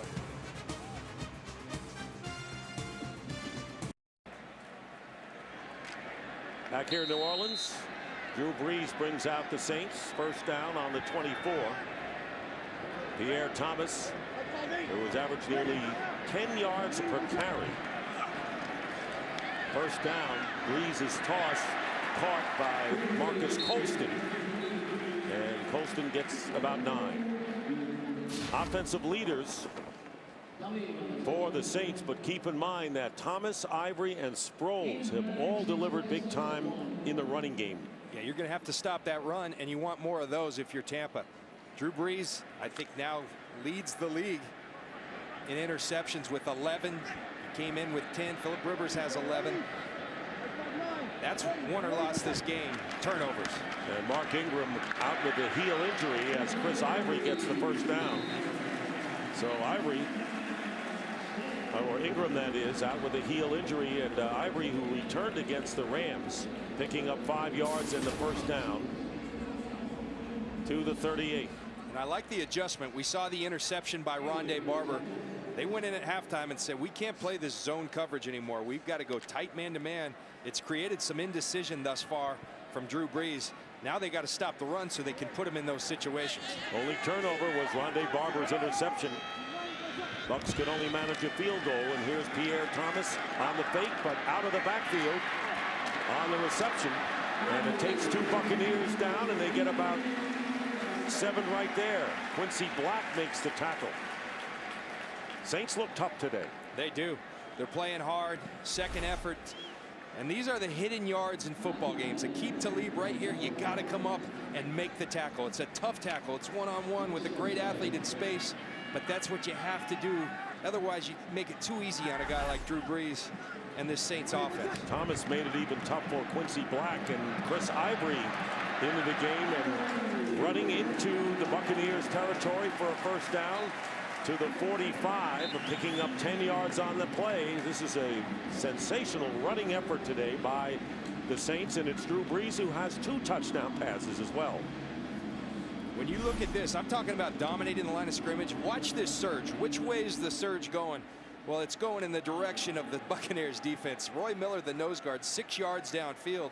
This interior of the offensive line for the Saints having a terrific day. First down on the 45, and there's Brees up the middle, and open is Pierre Thomas, tackled by Barber at the 40-yard line. A lot of people were questioning the Saints offensive line after last week's game. And they should have, but they've responded, and that's what good units do. See the play selection, and again, this is balance for the New Orleans Saints. Some of that skewed at the end of the half. They went into 2-minute drill. Much more balanced throughout the course of the first half. Second down and 4 on the 39 of Tampa Bay.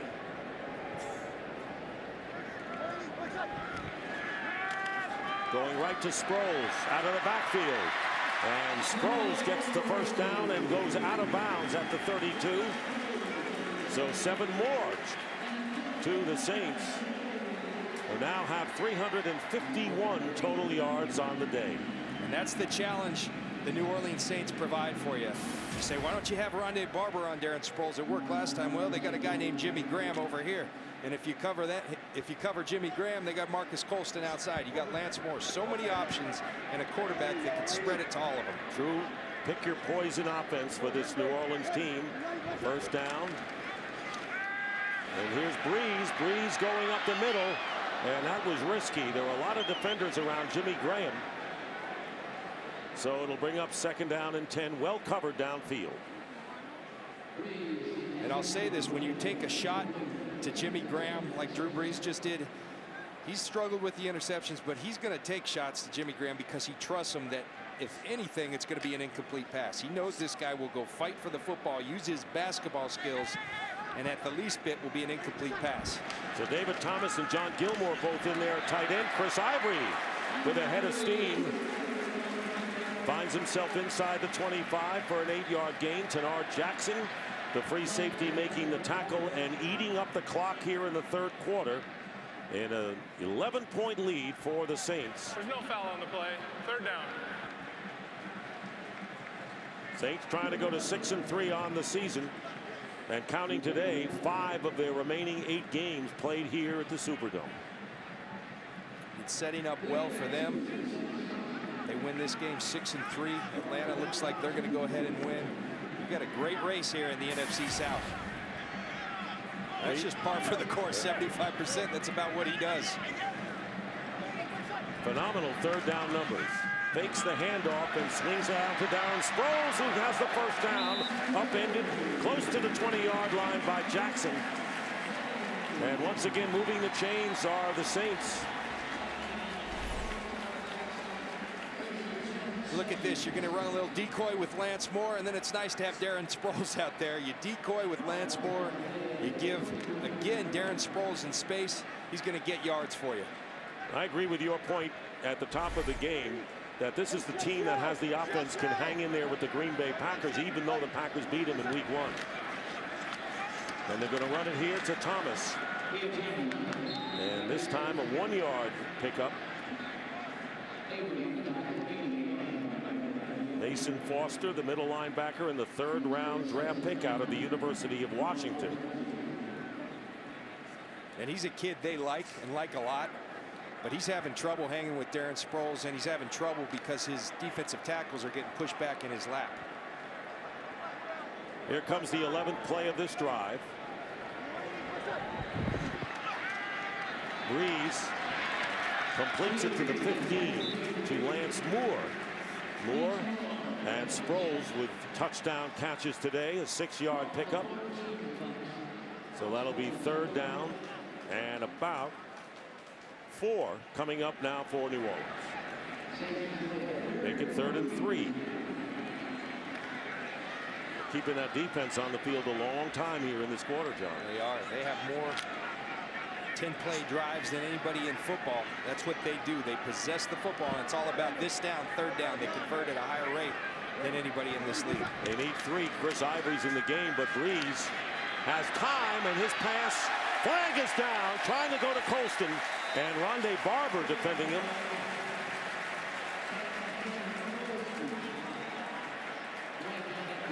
And a pass interference call against the Bucs. Holding, number 20. Defense, 5-yard penalty, automatic, 1st down. It's on Barber.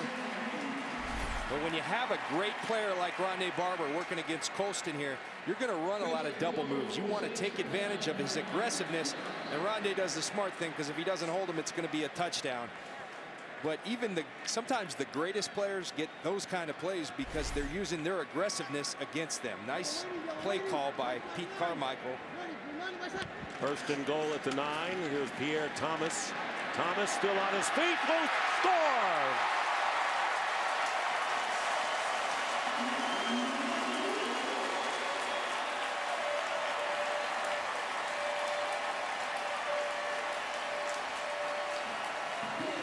This Saints team is relentless on both sides of the ball today.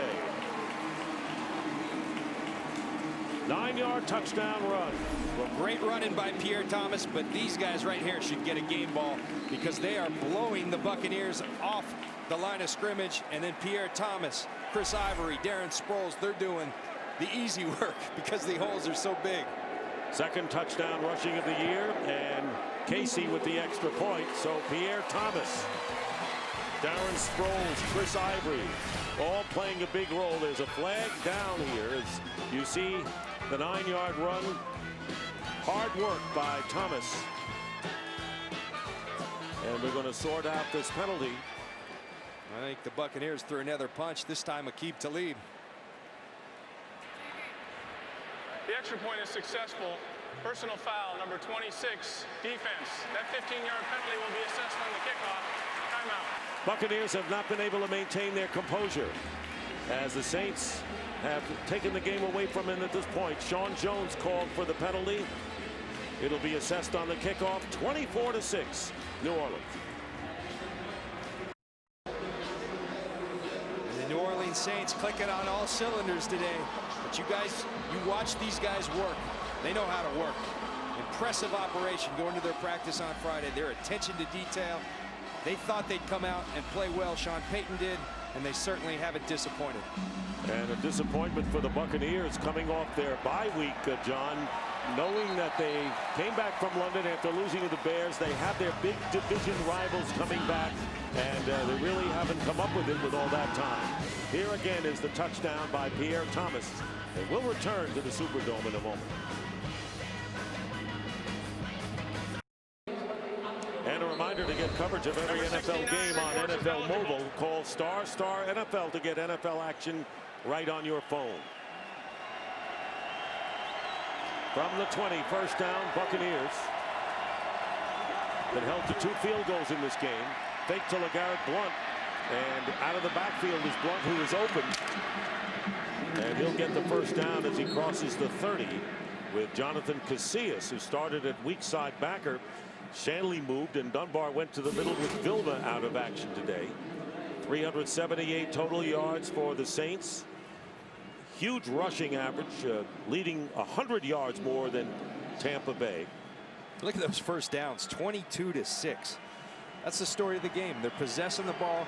The Buccaneers killing themselves with penalties, missing out on opportunities, and they're all self-inflicted wounds by the Buccaneers. A lot of dead ball fouls amongst those 7 penalties they've had, John. First down, and the handoff is to Blount. Changes direction, goes outside, will get the first down, has a blocker in Josh Freeman, and goes out of bounds. Josh Freeman becomes a blocker here, and a 27-yard gain by number 27. Knocked out of bounds by Malcolm Jenkins. Well, LeGarrette Blount, he's going to wind here, come all the way back. But watch the quarterback, Josh Freeman. He's going to work his way back into the screen and become a lead blocker for LeGarrette Blount. He throws a little bluff on Malcolm Jenkins. That doesn't make much sense. He bluffed Malcolm Jenkins to go block a defensive lineman. Maybe it's that Turk McBride from earlier. He's still mad at him. He screened him. Good screen there. First and 10 at the 42. Play action. Here comes a defender. And Freeman delivers a pass caught by Eric Lorig and hit by Patrick Robinson, and he picks up 6. Kurt Menefee with the game break. Well, another game that was close and has become a blowout a bit. The Jets and Bills. Mark Sanchez hooking up with Santonio Holmes on the 8-yard score. Jets led 3-0 at halftime. Now in the third quarter, they're cruising. It's 20-3 right now. Nick and John? All right, Kurt, and of course the Jets trying to break a 4-game losing streak on the road. And in the Bills 4-0 mark at home. Second down and 4. And here is LeGarrette Blount. And Blount will be close to the first down, shy by a half a yard. And if I'm Greg Olsen, the offensive coordinator for the Tampa Bay Buccaneers, I'm going to 3 receivers right now. We lost Tracy Porter, the starting corner, earlier. Patrick Robinson has now gone off the field. They don't even have a 3rd corner on the roster anymore. Here you got to get the first down, but I'd be living in that 3-receiver set because they're out of corners. They got 2 left. Or as they say, fresh out of corners. 3rd down and 1. 1 for 8 on 3rd downs, though, are the Bucs.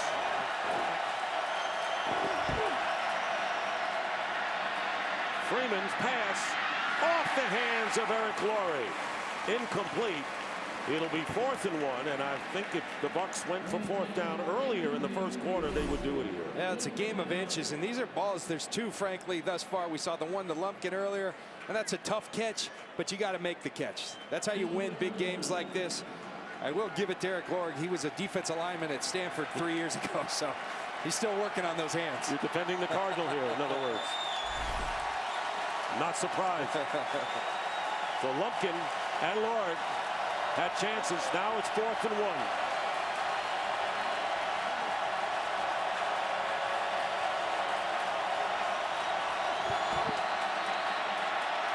And the play is blown dead. 5-yard penalty will make it 4th and 6. Those dead ball penalties have really done in Raheem Morris's Bucs today. It's just sloppy. And as I mentioned earlier, being the youngest team in the league, not an excuse. These are dead ball penalties, foolish penalties, as Raheem Morris called it. He had them running gassers when they had them in practice over the bye week. It hadn't helped. They need to run more gassers. 4th down and 6.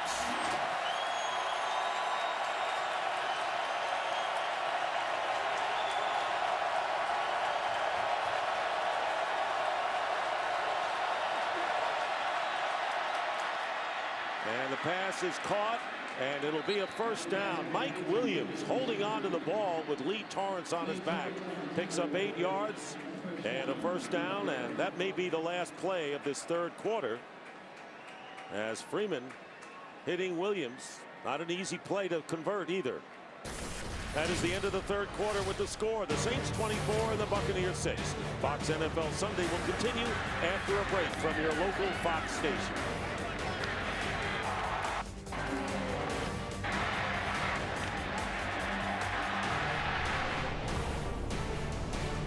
And there's an old familiar sight for Saints fans. Darren Sharper turning his head. Turn your head, Darren. There you go. And they could use him right now because, as I mentioned, they're fresh out of corners. Terry Porter, Patrick Robinson, both out of the game right now. They've run out of corners. They've got 2 starters, and that's it. Start of the 4th quarter. Dick Stockton, John Lynch, Jennifer Hale. 1st down at the 30 of the Saints. And there is an end-around pitch to Aurelius Ben, but the Saints are there and knock him out of bounds. It was Joline Dunbar who made the play. Good pursuit and a loss of 5. Will Smith doesn't make the tackle, but he makes the play. Watch him right here. Get upfield. You teach kids all the time about contain. He gets upfield. He causes Aurelius Ben to take the long route, and then his teammates, his help comes a helping, and that's good football by Will Smith, having an outstanding season for the New Orleans Saints. This may be at the top of the list. Defensive performances by the Saints this year. 2nd down and 15. Freeman completes to the tight end Kellen Winslow. And Winslow goes out of bounds at the 20, picking up about 14 yards. It'll be a 1st down for the Bucs.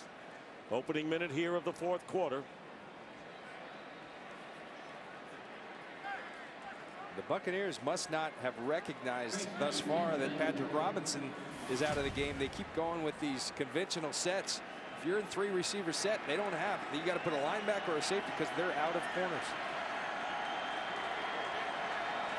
Tracy Porter got hurt early in the game, and then Patrick Robinson was sent to the sidelines. 1st down, and LeGarrette Blount. Good run by Blount, getting inside the 15, and another penalty.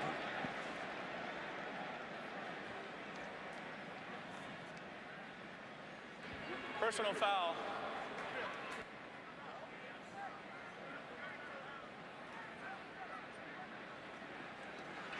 Tripping, number 70, offense. 10-yard penalty. Repeat 1st down. Left tackle Donald Penn. Every time the Buccaneers get something done, they commit a penalty that brings them back, and they'll spot it at the 30-yard line.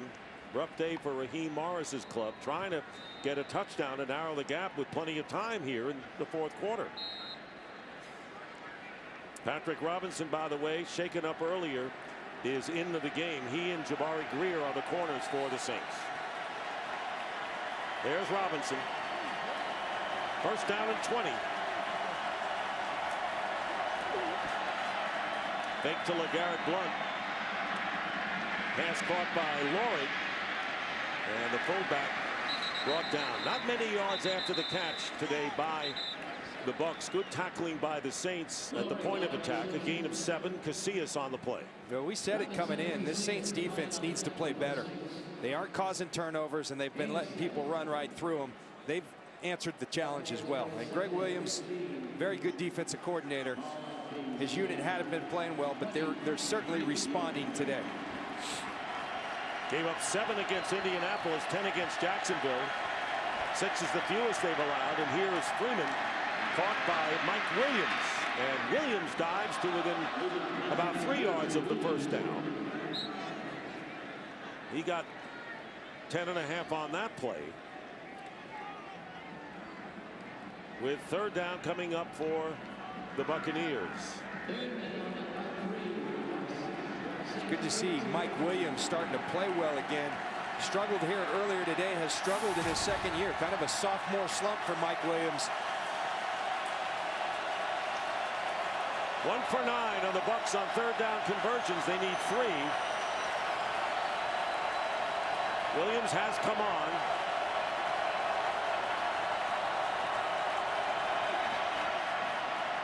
Freeman, pass, incomplete. And the intended receiver was Desmond Briscoe, covered by Roman Harper. 4th down and 3. I circled that because, as I said earlier, anytime they had this matchup, they were going to go there. They think that's a mismatch in their favor. Just a little bit outstretched outside of the arms of Kellen Winslow. But good job attacking where they feel they have an advantage. And they'll go for it again on 4th down.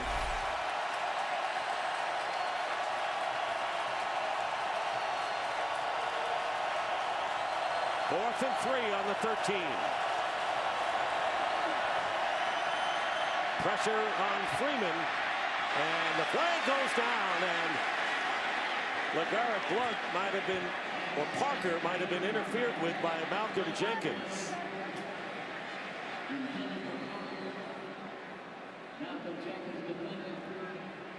Pass interference, number 27, defense. Not playing the ball, contacted the receiver early. Automatic first down. So that's 2 first downs that the Bucs have gotten by penalty in this second half. Greg Williams brings the heat, puts a safety on a wide receiver, and that's what happens. Safeties start panicking when they get out there on those wide receivers. So now 1st and goal at the 7.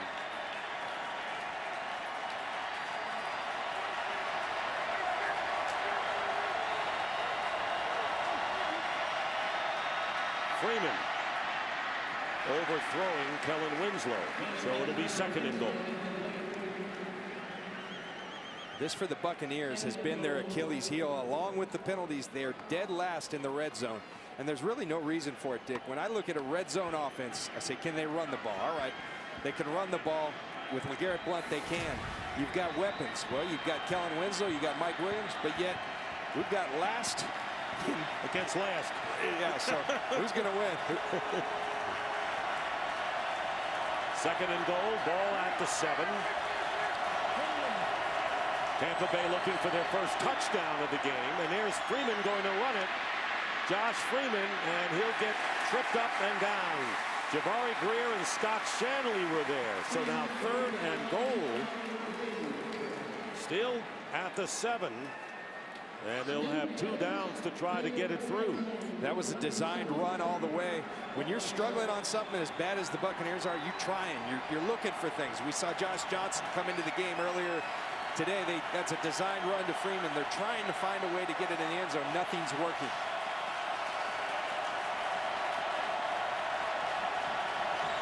Here comes the pressure.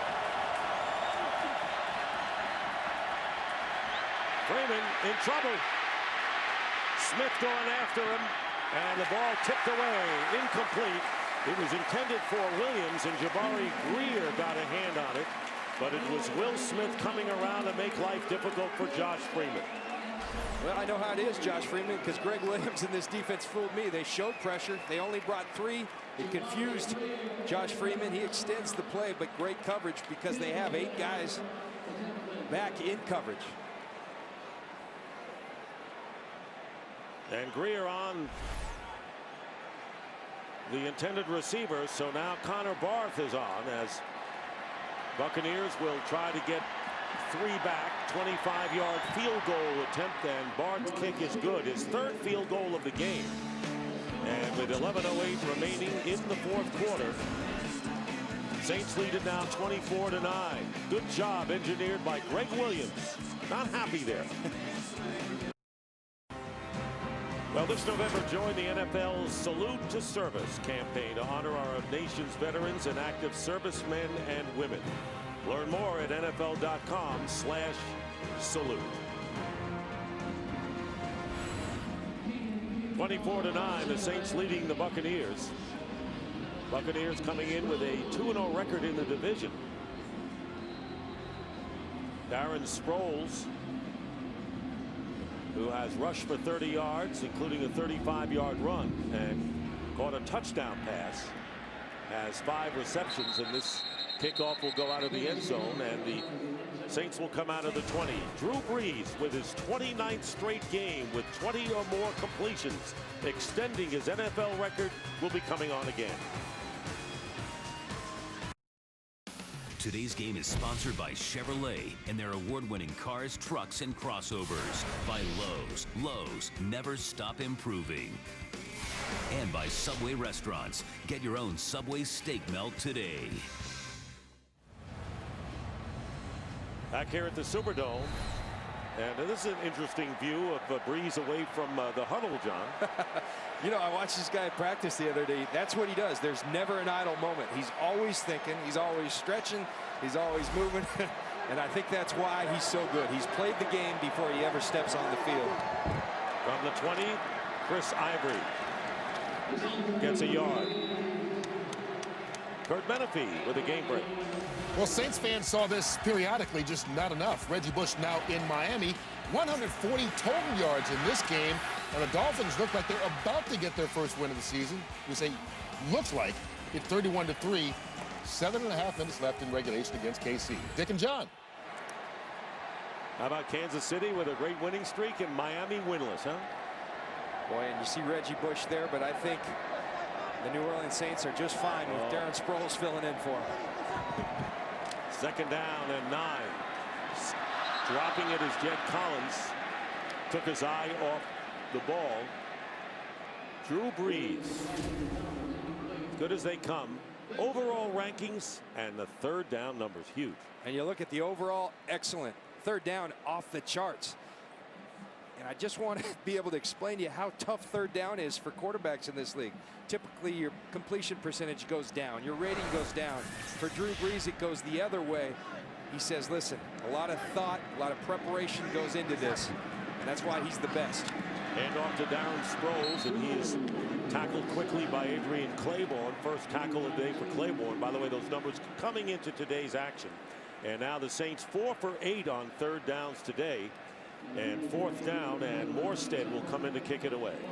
I got to go have a talk with Sean Payton. I'm building up his quarterback, best 3rd down quarterback ever. He hands it off to Darren Sproles for a 1-yard gain. Well, you know, the running game is working. 150 yards for the Saints today. Only 74 for the Bucs. Preston Parker ready to return the punt. Morstead, he's a weapon, by the way. And Parker muffs it. Regains his footing. Loses it again. And the Bucs recover. Jonathan Amaya knocked the ball away, and Preston Parker was shaking all the way around on that return. He muffs it early, runs with the football, and then muffs it late.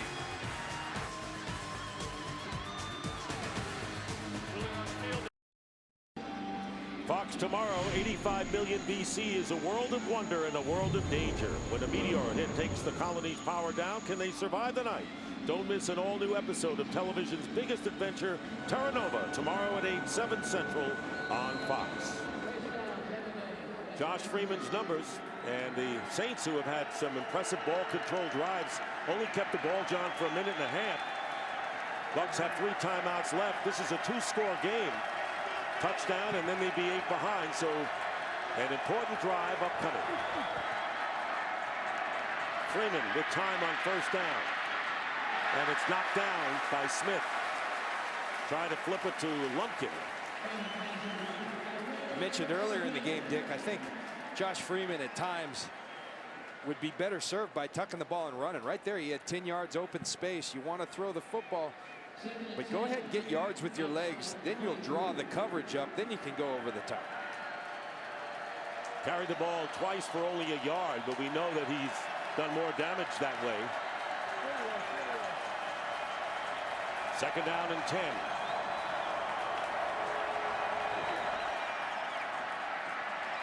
Freeman again has time. Pass caught by Lumpkin. Lumpkin has primarily been a blocker, not a receiver as much. Backing up Ernest Graham. Lee Torrance making the tackle. An 8-yard pickup. 3rd down and 2.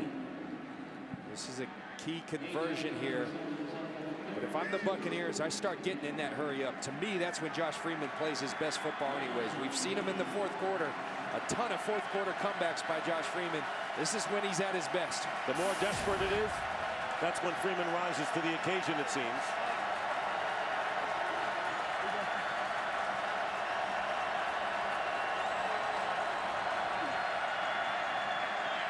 Freeman's pass, and it's incomplete. Briscoe was the intended receiver, but a penalty flag down at the 34.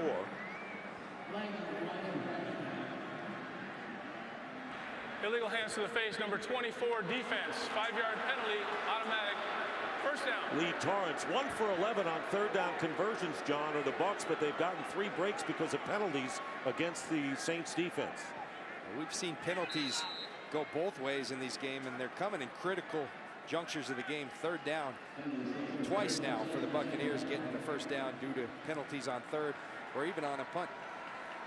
At the 36, 8:42 remaining in the 4th.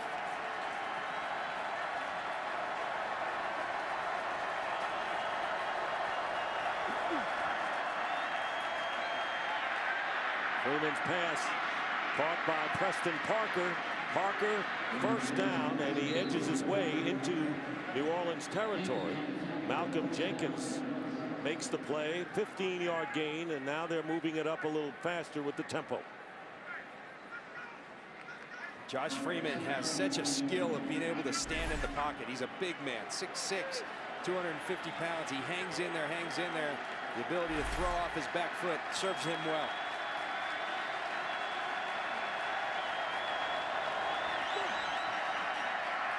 Lumpkin. Just a couple. Roman Harper. The strong safety coming up.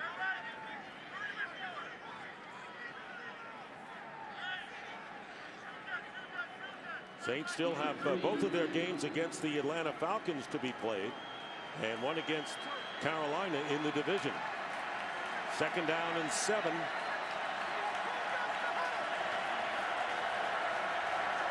From the 46 of the Saints. Freeman. And holding on is Lumpkin, hit by Roman Harper. And the reception is made at the 45 of New Orleans. They're about 6 yards shy with 3rd down coming up. Well, Greg Williams doing a nice job at changing it up, showing pressure again, dropping out. Only a 3-man rush.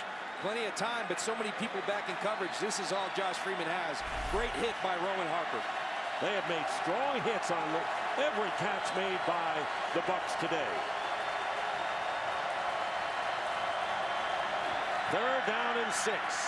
Freeman, and it's caught, and a 1st down. Mike Williams, who dropped one earlier and has come on strong since then, tackled by Robinson and gets 9 as Freeman gets hit after delivering the throw. We talk about Greg Williams changing it up. This time he brought the pressure. You can't block them all. And Malcolm Jenkins gives a little rib shot to Josh Freeman. That's all right. He's 6'6", 250 pounds. He can take it. Only the 2nd 3rd down conversion of the game for the Bucs. They're on the Saint 36. Under 6.5 to go in the 4th.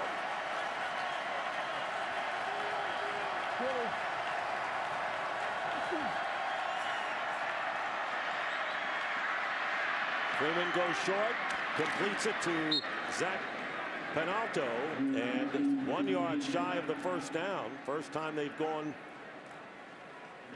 to Penalto.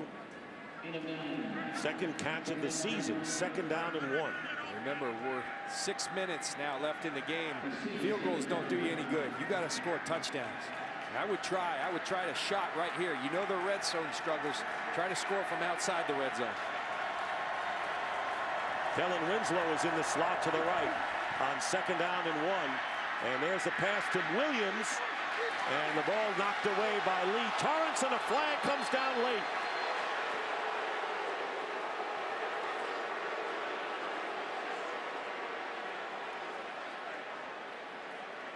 And they'll call it against Torrance, and it'll be a first down. Interference, number 21 defense, not playing the ball, contacted the receiver early. It was Torrance.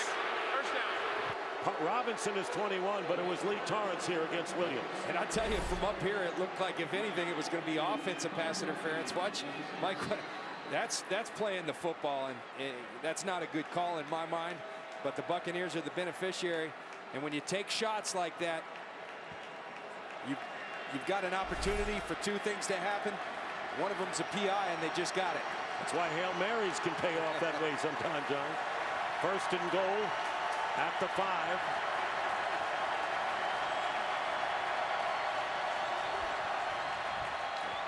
And the pass, touchdown, Kellen Winslow. And a nifty play as Freeman faked the run and then stopped and threw to Winslow for the touchdown. And it's 24-15.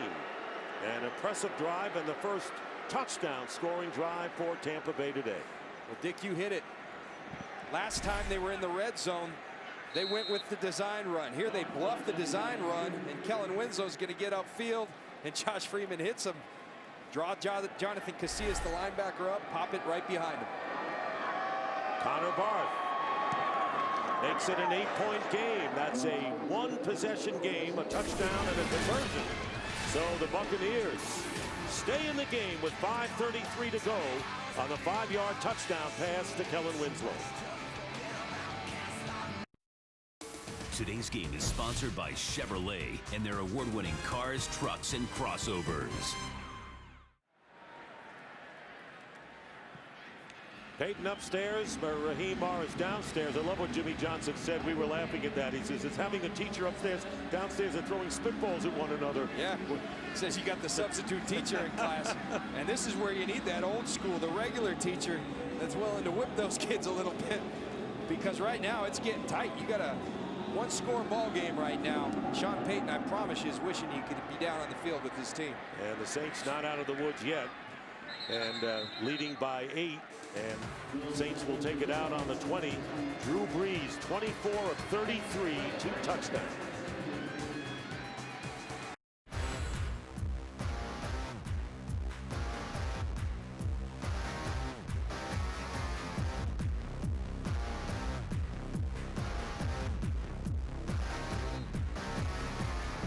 Drew Brees with 24 completions now has more completions than Joe Montana in his career and is in the NFL all-time top 10.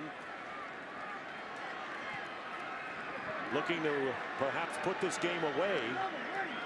Starting from the 20 with 5:33 to go in the 4th. Pierre Thomas, the running back, play action on first down. Brees drills it, and it's caught for the first down to Jimmy Graham.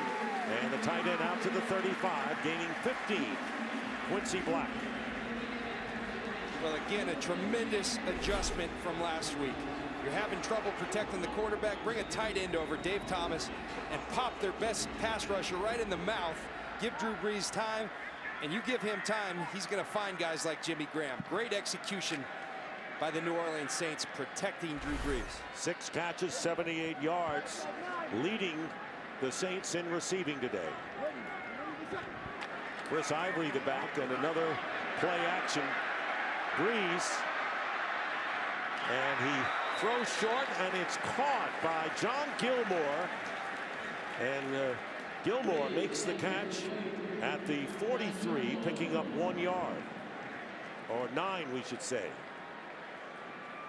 And another way to protect Drew Brees that we've seen throughout the day, a constant theme. Double up on the ends off the field or move the pocket. They've been moving Drew Brees out of the pocket, rolling him out. Positive yards, a 9-yard gain on first down. And what Raheem said, so many weapons, we're going to concentrate on one, and that's Brees. Easier said than done. Second down and 1. Chris Ivory, first down to the 49. Five-yard gain by Ivory.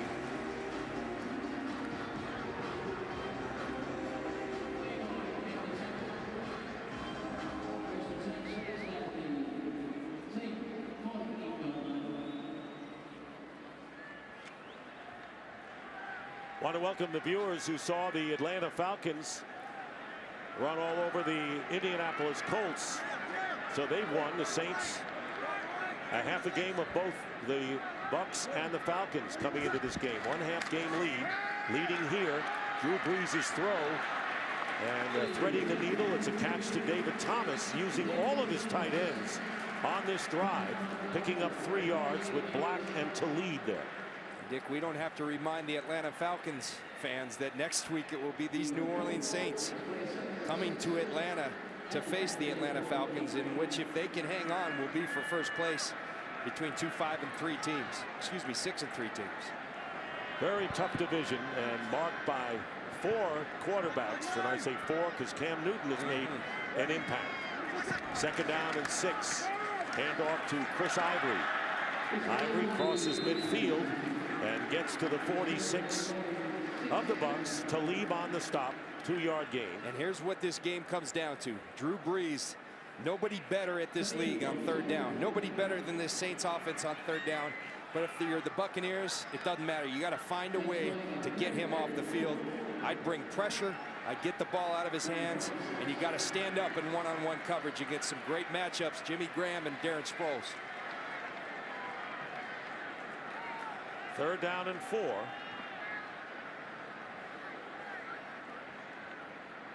Drew Brees goes over to talk to Carl Sheffers, the referee. First charge timeout. And a timeout. Saints, their first of this 2nd half.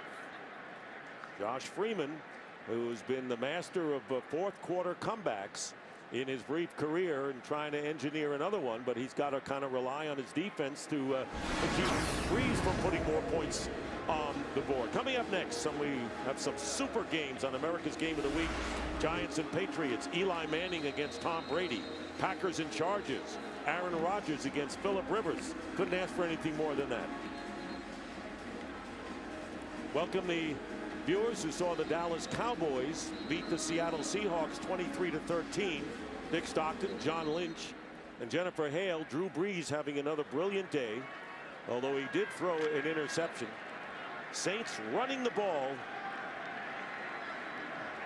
and doing it effectively to the tune of 156 yards. Here it is, Rondé Barber on Jimmy Graham. Barber's been all over the place defending receivers. 3rd down and 4. Here's Brees.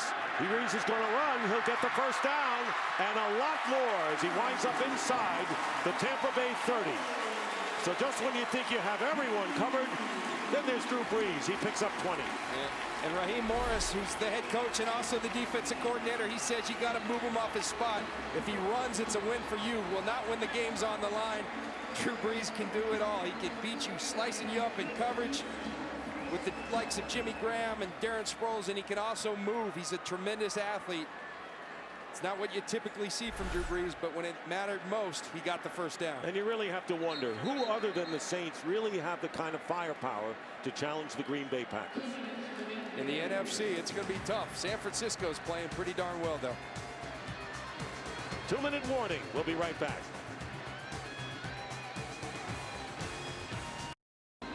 This has been the Saints' bread and butter. 3rd down conversions, 56.3% on pace for the NFL single-season record currently held by the Colts. What are they today?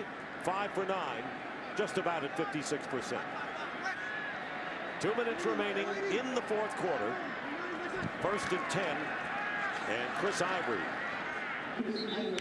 gets a yard, and soon the Buccaneers are going to have to think about using timeouts on defense. And they do. Timeout called by Tampa Bay. You'd have to use all these timeouts and then either get the turnover by stripping someone or block a field goal, because the Saints are in field goal position already. Welcome to New Orleans. Dick Stockton and John Lynch.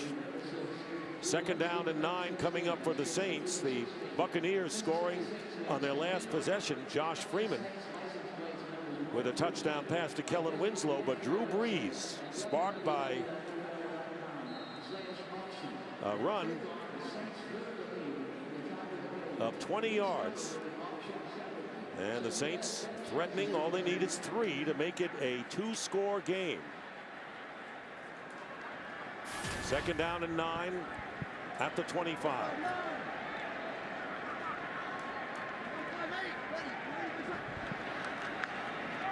Darren Sproles breaks out of the pack. First down. Flag down, touchdown, pending the flag. And Sproles wanted to make sure that the fans don't fumble that ball. Gave it to the fans. We'll see what the call is. Maybe against Holding, the Saints. Number 19, offense, 10-yard penalty.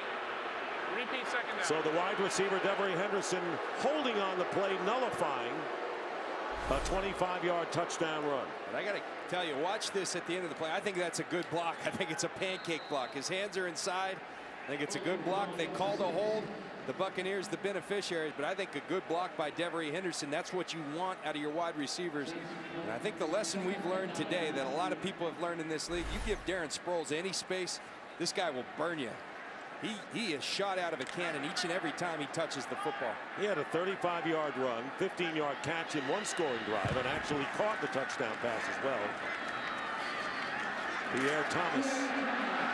Thomas can't break away from Rondé Barber, but gets close to the first down. With a minute and a half remaining. 8 yards, and Thomas has run as tough as anyone today, John. Well, this is great running. It's poor tackling, though. There's people on the tackle. Mason Foster has a chance. He bounces. Roy Miller has a chance. He's a nose guard. You bring down a running back. Tanar Jackson has a chance, and then Old Faithful Rondé Barber will finally bring him down. But you got to tackle better when the game's on the line if you're the Tampa Bay Buccaneers. Timeout called by the Bucs. They have one left. So the Saints ran 70 yards in their loss in Week 6 at Tampa Bay. Today, they're on the verge of getting over 200. And again, I go back to why they were motivated to run.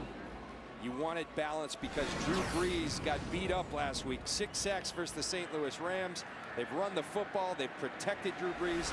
This is the formula for this New Orleans Saints offense. America's Game of the Week to follow.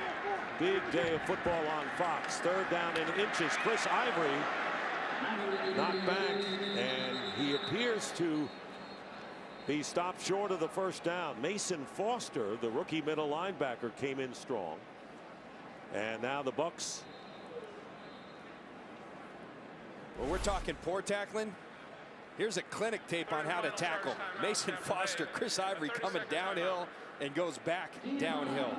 Excellent tackle by Mason Foster when it mattered most. 3rd and 1 with the game on the line. So the Buccaneers forced to call their 3rd and final timeout here with 1:21 remaining on the clock.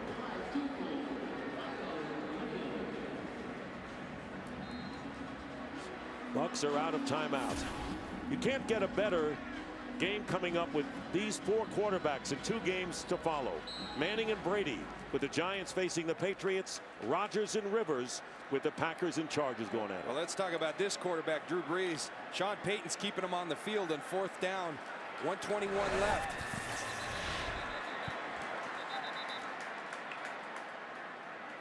Previous play is under review. And it's a booth review on the previous play, and it's interesting because Sean Payton knows that a field goal would ice this game, but with 4th and inches, question is, did they get the first down on that last play? Let's see where the spot is. Look, the line to gain is right about that 16-yard line. It's unofficial, the yellow line. But yeah, it's going to be hard to overturn in my mind.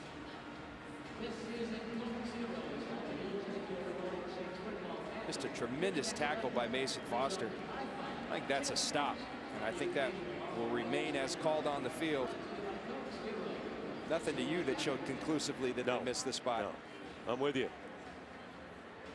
But an interesting call by Sean Payton, regardless of if it is indeed 4th down, to not go ahead and kick the field goal. The thinking might be only bad things can happen. You kick the ball, you can get blocked.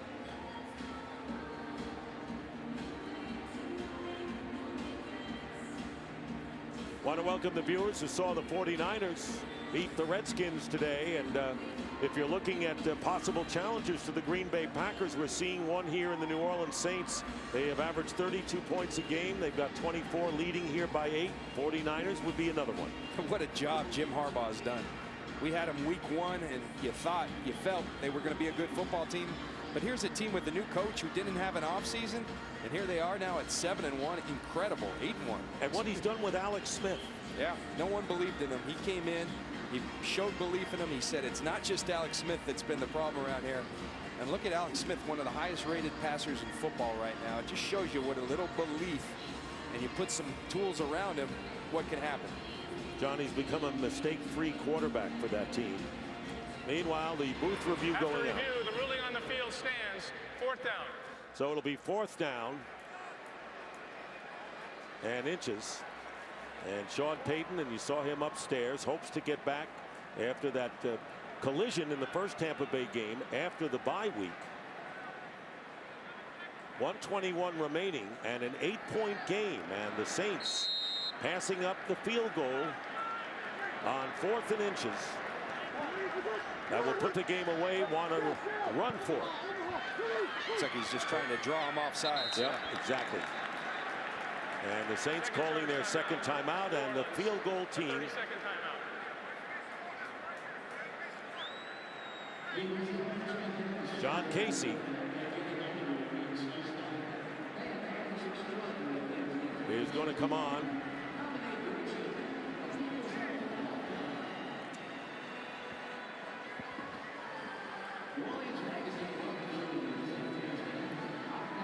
And you know, the way the penalties have affected the Buccaneers today, no wonder they were trying to draw them offside to get the first down. Well, it's incredible. They still have an opportunity to win this football game. Now, this field goal is it right now. John Casey, he's missed one in the first quarter. Buccaneers, you better throw your best stuff. You got to find a way to get a block, whatever you can do. And Casey's field goal is good. 34-yard field goal by John Casey puts this game presumably away with 1:17 to go, and the Bucs out of timeouts. It's 27-16. And let's look ahead to the second game of this doubleheader. Giants lead in the NFC East, going against the Patriots, who were beaten by the Steelers last week. Well, what an opportunity for Eli Manning, who's having, I think, his best year in football. But you want to establish yourself as an elite quarterback, go ahead and beat Tom Brady. And nothing will do that faster than that. And then the other one, San Diego, Green Bay. What a game that is. Phillip Rivers, discouraged, dropped a snap at the end of regulation.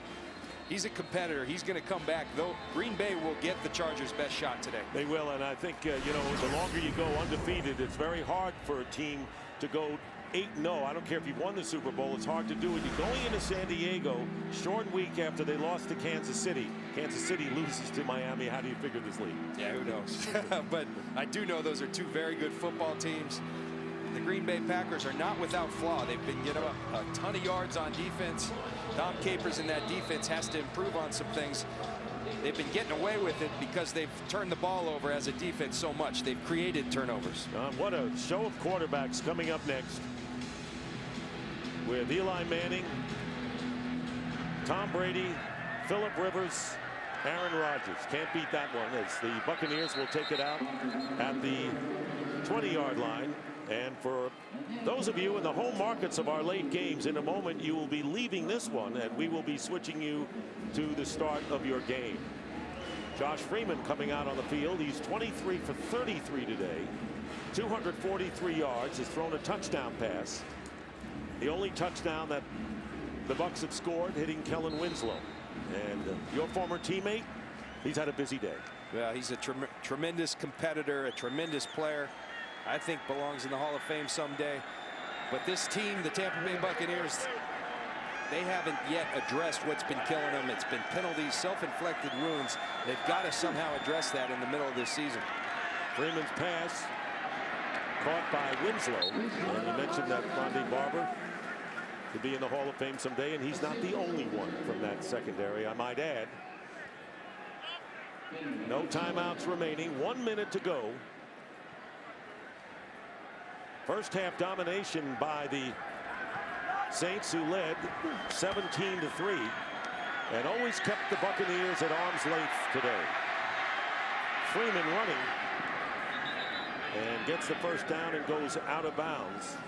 Chased by Junior Gillette, picking up 7. And you really have to hand it to this New Orleans Saints defense. A lot of people, including myself, came into today really questioning, does this defense have it? They haven't created the turnovers. They've been getting pounded with the running game. They stepped up to the challenge without possibly their best player, Jonathan Vilma, today, who was out with a knee injury. This is good progress for this defense moving forward. Tough matchup with Atlanta next week. They came up big. They'll have a 3-man rush with 44 seconds remaining. On 1st and 10, Freeman goes underneath to Lumpkin. And Lumpkin is tackled a yard shy of the first down. The tackling, big gap today between the two teams. Well, you make a great point. And that's what ultimately this game comes down to, is the fundamentals. Who's going to block well, who's going to tackle well. And the Saints won that department as well as many others today. 2nd down and 1. Final seconds of this game. And Freeman completes to Zach Pianalto, and Dunbar makes the tackle, and that'll do it. The New Orleans Saints will go to 6-3 on the year and have a half-game lead over the Atlanta Falcons as the pass is caught by Spurlock as he goes out of bounds.